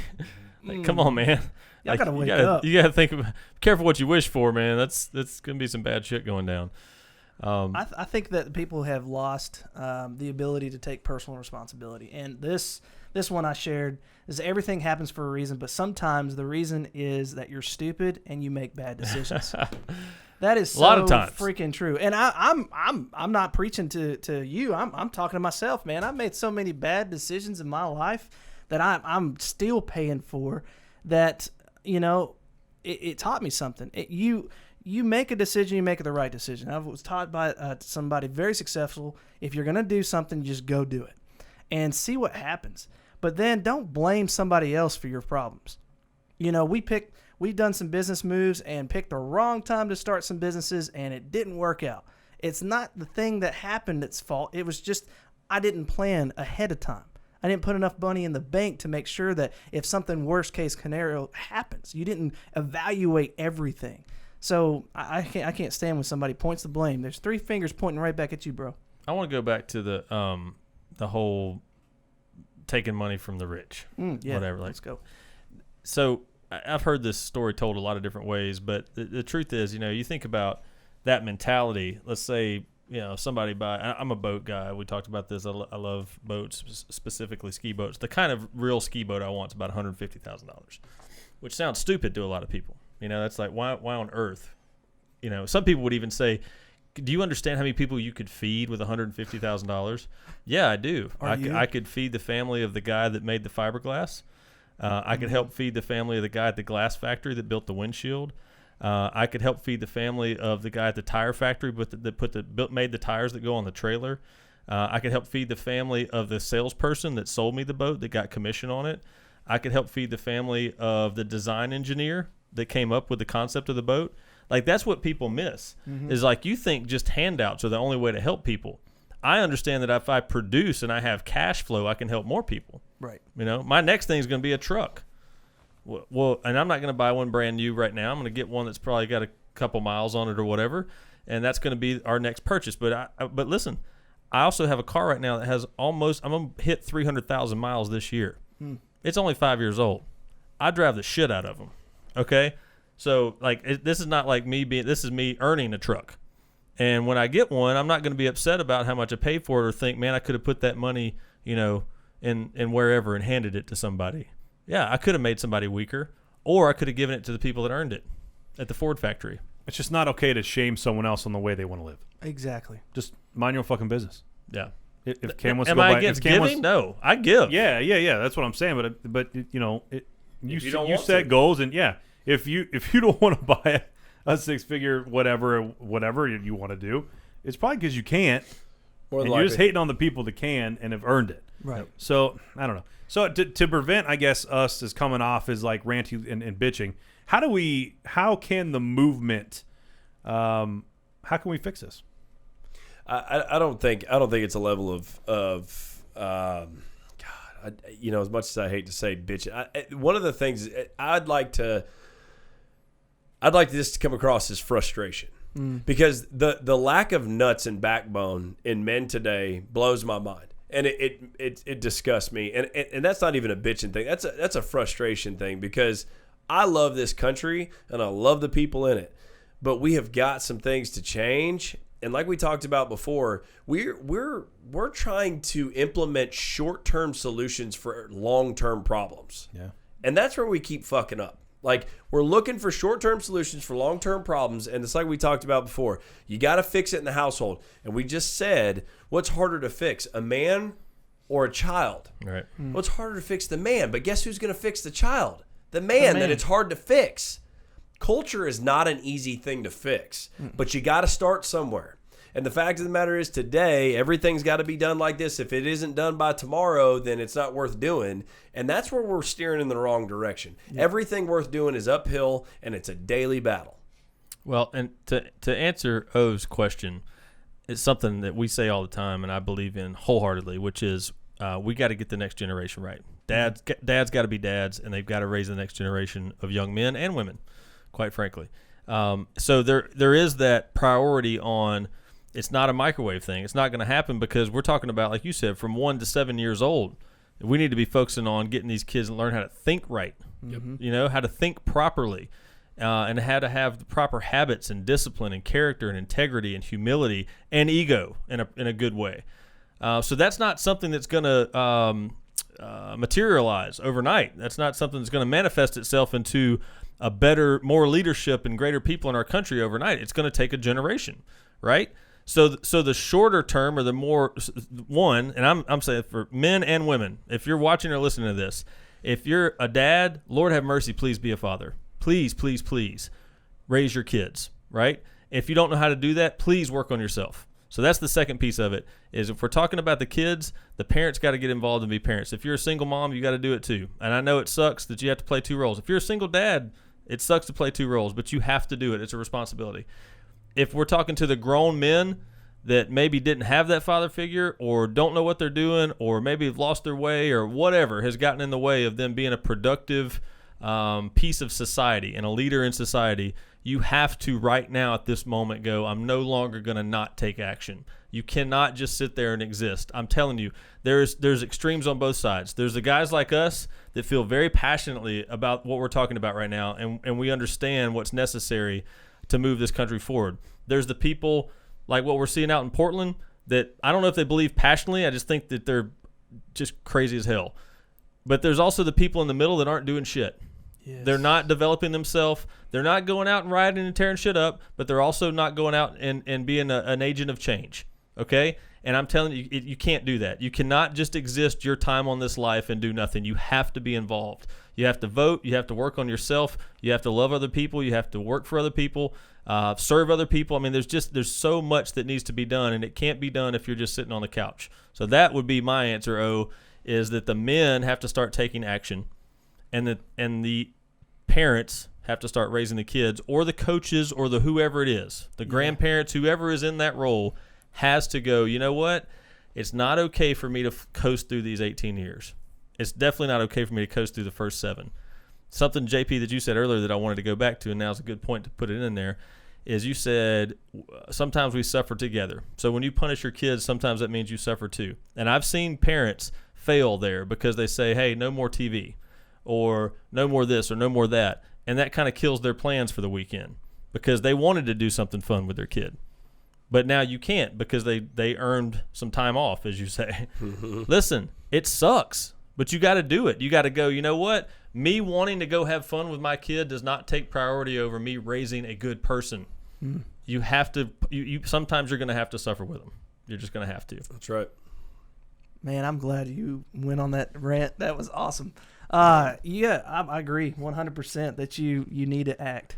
You need to act now and not be quiet, not be silent. Not be that person who's every time you turn the news on or every time you see something that's gone wrong or injustice that's going on in front of you and you just say nothing or do nothing. Don't be that person. Even if you're a girl, guy, kid, I don't care who you are.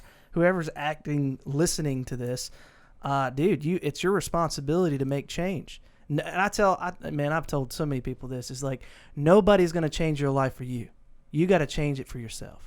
Nobody's going to come down and now if you're in a bad situation, somebody might give you a hand up. That's awesome. But still, you have to choose to take that hand.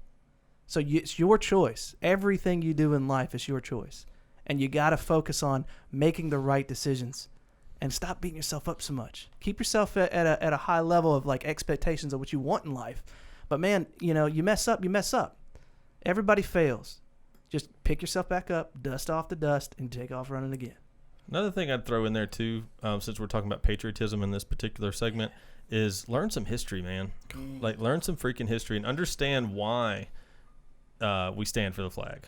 Like don't just think like, okay, there's a group of people that really want to stand for the flag, and there's some people that are morons that don't want to stand for the flag. Understand why we stand for the flag, what it stands for.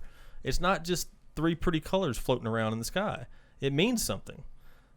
Understand that. I heard, oh my gosh, I about lost my mind. Yesterday I was driving somewhere and, I was in the boonies, so I couldn't get, my phone wasn't connecting to anything. And I was listening to a podcast on the way, and I got this one radio station, and it was some talk radio, whatever. And they were just like going off about something. And they said, you guys got to listen to this. And I apologize. I should probably research this before I say it on here, but just give me some grace.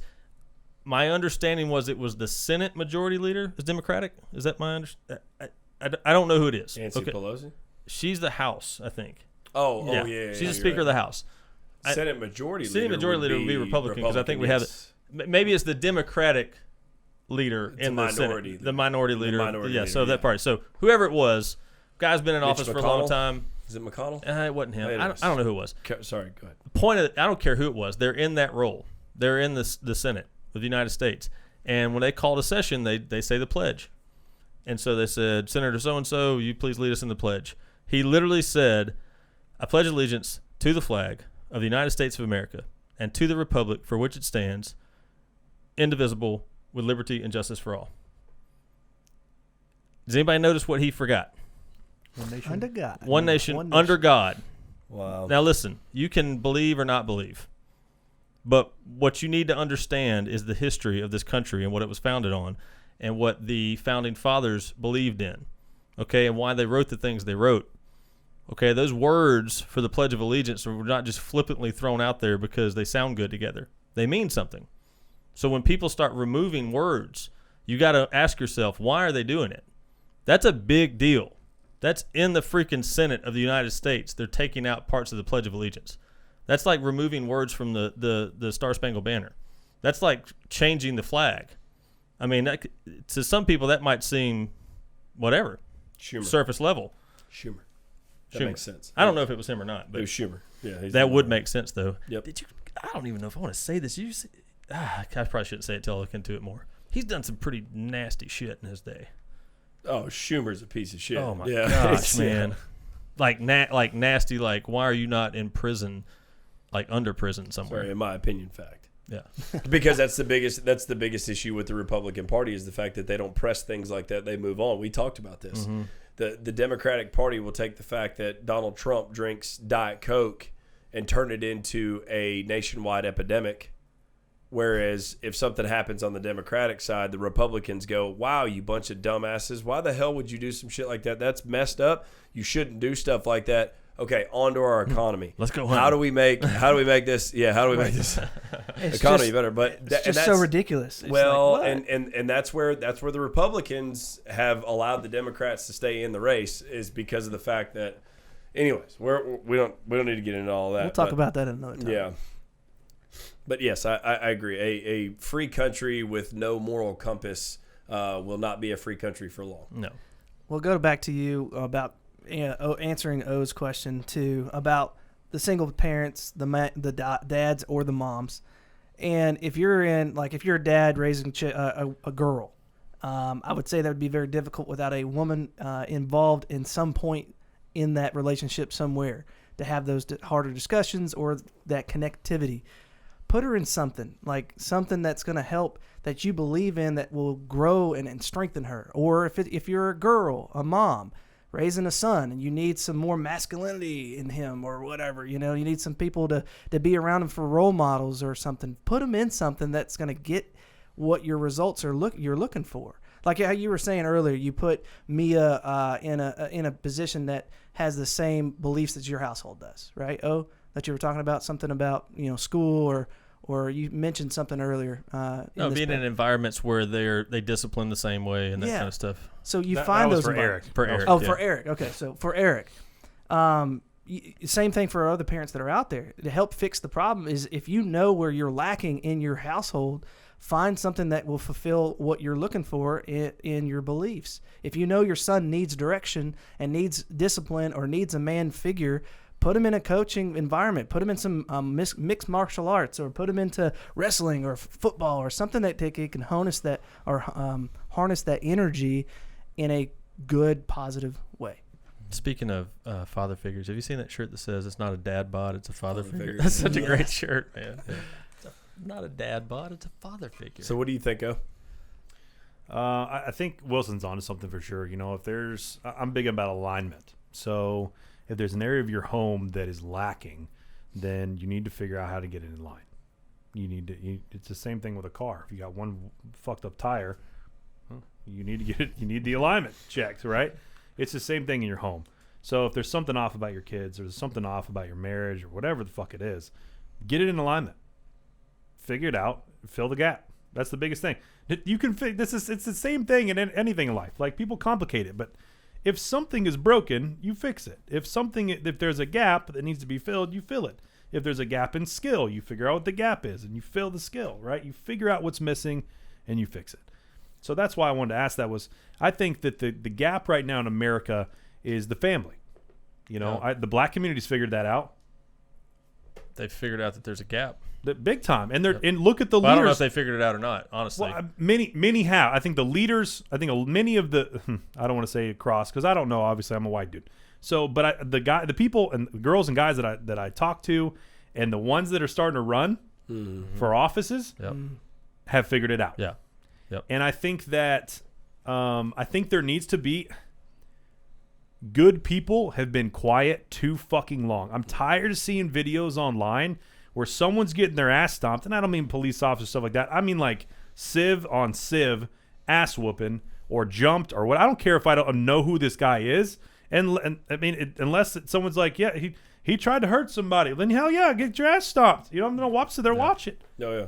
But the thing is like if something bad is like these kids running around knocking the shit out of people and videoing it. Yeah. Like that's been going on for a long time. Yeah. It doesn't get as much.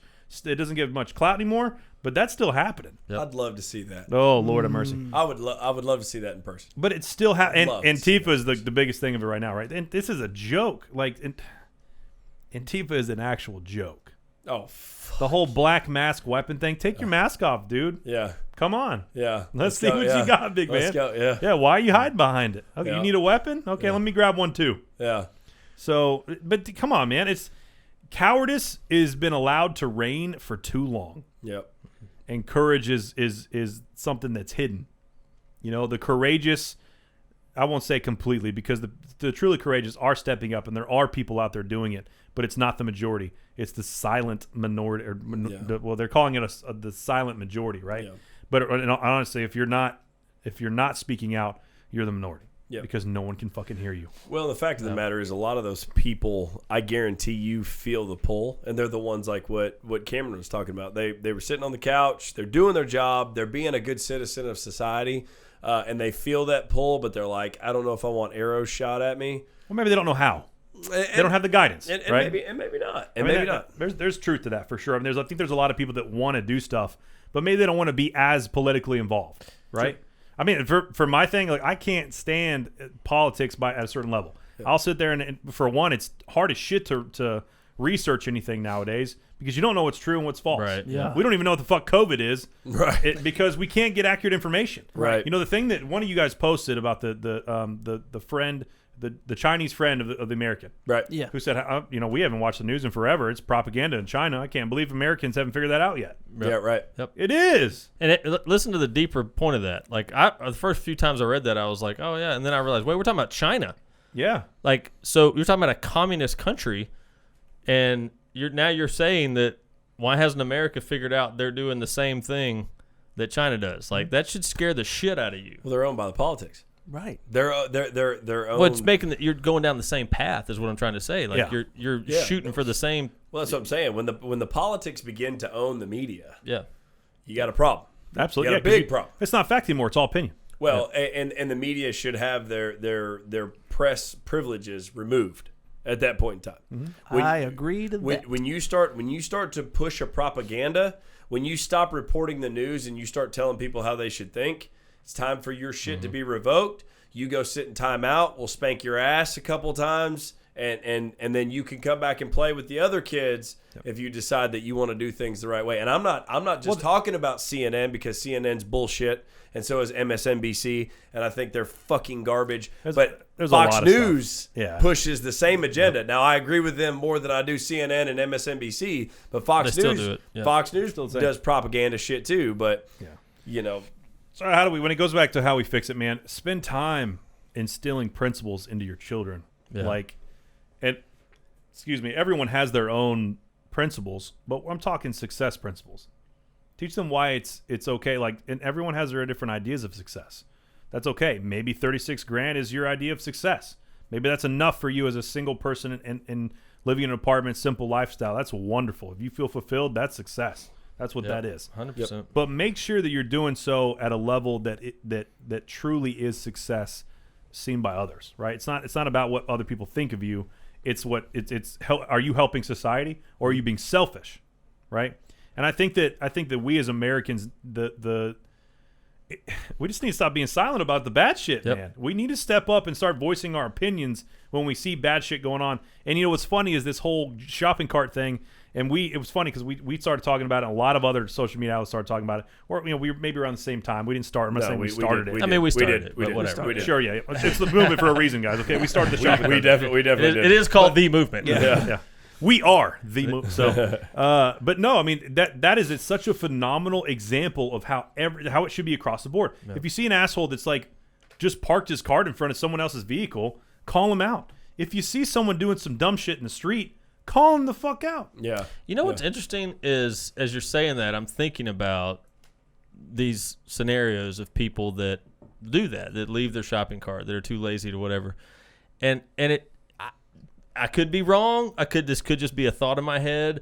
But in my mind, as I'm thinking through that, it's the same people that are calling folks out for not wearing masks. Isn't that funny? Now, why is it that I'm supposed to be responsible for that, but it's okay for you to not be responsible for something way less minor, you know?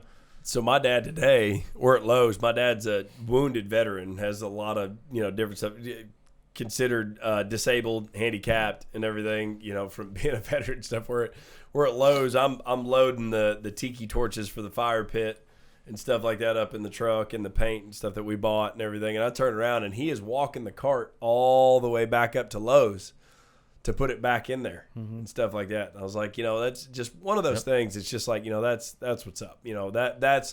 That's the little things that if an entire society did that, we used to talk about stuff.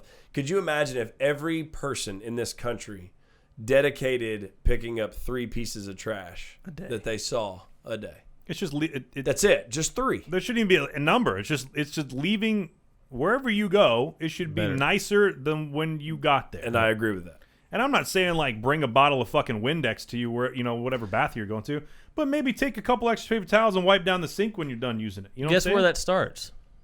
When you were talking to Eric about cleaning up his room. Yeah, that's where it starts. Well, that's where you develop those habits. I've been teaching him to clean the piss off the toilet. That's been a project. But it's the same thing. It's like you develop the mentality of, I'm going to take care of my stuff. I'm going to take care of things. If I dirty it, I'm going to make it better.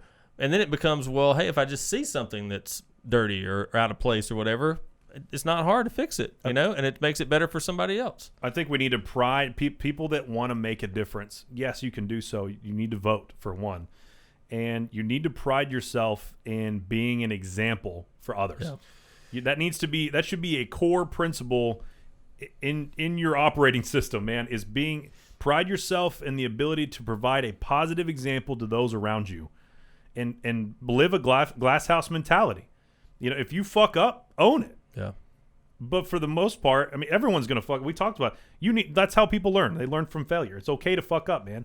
Just don't burn things down around you. Keep fucking up the same thing. Exactly. Well, and then if you do fuck up, dude, own it and say apologize for the shit. Go back to the person and mean it. Yeah, don't just man, say sorry and then do it again and keep saying sorry. There's a difference. Like be genuine about it. Now, if you're a piece of shit, you're not going to change. Then that's what you are. But change and be then a catalyst. Man, but you and I talked about like literally the inception of all this. We were talking about how you loved Japan and how they had like a shame-based deal. And I don't know if we need to go that far, but we need to have honor-based. Honor-based. Yeah, okay. Yeah. But I like that because at the same time, if the men of America unite together and have our set expectations of what men are supposed to be like and actually hold other men accountable, dude, we'll have it. It only takes each person stepping up and doing their part and calling out the bullies. Man, there's a lot of bullies out there. There's a lot of people that are out there just picking on the weak. And that's one thing that my dad did instill in me. He goes, if I ever catch you or if I'm ever around you and there's a bully bullying somebody and you don't defend them or defend the person that that's being bullied, you and I are going to have problems. And I love that. And I think we need to also understand that on the level of calling people out for doing the wrong thing, we also need to make sure that we're very, very conscious about calling people out for doing the right thing. Oh, yes. Yeah. One of the things that we don't do a great job of, and I don't believe that we do a great job of, is bringing light to people that are doing good shit. The reason that we're in the situation that we're in today is because, believe it or not, metrics and data analysis has told the news media that fear sells. Yep. So Fear and negativity sell, so that's all you hear about. Why would they promote the guy that's giving out millions of dollars because of something that he truly believes in? Why would they promote Ashton Kutcher for driving this big movement to stop child sex trafficking and stuff like that? How the fuck have we not heard about that? How the fuck is that not mainstream media stuff? Yeah, because they're a part of it. Well, yeah, because that's one of those. Yeah, it's one of those things, But they want to promote the negative stuff. But we need to be, as a society, need to be very good about calling people out, like the guy that carries the shopping cart all the way up there, and say, "Hey, man, that's cool as shit, man. Good for you." And walk away. It doesn't have to be any more than that. And that guy will go, you know what? Next time he's going to do it again. No, $1 million. He'll fly $1 million. Guaranteed. Yeah. Oh yeah. Guaranteed. And they should be called out for stuff like that. And on the flip side of it, stop being silent when you see some ignorant bastards doing some dumb shit. Call out wrong. Don't worry about. And if you can do it tactfully. Yeah. Well, yeah. And if 15 of the people that are in their little posse decide they want to jump on you and stuff like that, smile, throw your deuces up and walk away. You don't have to argue. They know they fucked up. Yep. I promise you, they know. They know. So. With that, any last words before we wrap up here? I'm going to say this because it really goes along with what we say, and this is something that Sean Whalen posted, and I don't think I pulled this up by accident. It's a quote from Marcus Aurelius, one of the greatest men that ever lived on this planet. And it says, waste no more time arguing about what a good man should be. Be one. Yep. I like it. I love it. So I think today we talked about a lot of things, and please don't think that the shepherds are coming across as bitching. This is a frustration in a country that we all love so very much, and that's why we do what we do, is because we have so much passion for this country, and we believe in everybody that lives here. We just feel like I don't want to say you, but we feel like there's a majority of people that have been misguided in how things should be run and how success is created. And I'm not just talking about success from a financial perspective. Please understand, just like O'Neal said a minute ago, success is not a dollar figure. Success is a way of life. It's how you live. So there's a lot of things that are different today that need to be fixed and will be fixed. And we truly believe that the people in this country can do it. If any country can do it, the United States can do it. And I've seen what this country can do in the past and stuff like that. To Cameron's point, go learn your history. Go read the Constitution. If you've never read the Constitution, read it. Maybe 15 times if you need to. Go read the Constitution. Read it to your kids. Teach your kids why this country's so great. Have some pride in the country that you live in. And if there's things that you don't like about it, then maybe do it the right way and try to change things for the better. But at the same time, if you are a man, grow a backbone and grow a set of nuts, because I am sick and tired of all the pussies that are running around this country, and they are the loudest voices that we have. That's one of the biggest problems that we have. As a man, it's your responsibility to take the punches and keep moving forward. Get your hands dirty and keep moving forward. And I don't care if you're buttoning up a shirt and putting a tie on. It's your responsibility to get your hands dirty. It's your responsibility to be a man, and it's your responsibility to be a leader in society. And that is a guarantee. And I'll leave you with a little quote that I had that I sent to the guys not too long ago. I said, every man will be someday called upon. If you aren't willing to stand your ground and draw your weapon and defend what you love, shut your mouth and let the rest of us be men. So I'll let that stick with you a little bit, because that's one of those things where there are going to be times in your life where your back better stiffen up and your balls better drop, because if they don't, you'll get stepped all over. I just want you guys to know that I know there's a little bit of heat in this episode, and this is exactly what we wanted, because this is exactly what we think needs to be said. But we love you guys, man. We started the movement to push things and push the ideals of success and the ideals of actually being a man and developing men. We don't just want to be men; we want to develop men. We want to provide the tools for that. So if there's things that any of you are struggling with, man, just hit us up on any of our social media platforms. Anything that you want to talk about, anything that you disagree with. We have zero problem with talking about disagreements and things that you don't like.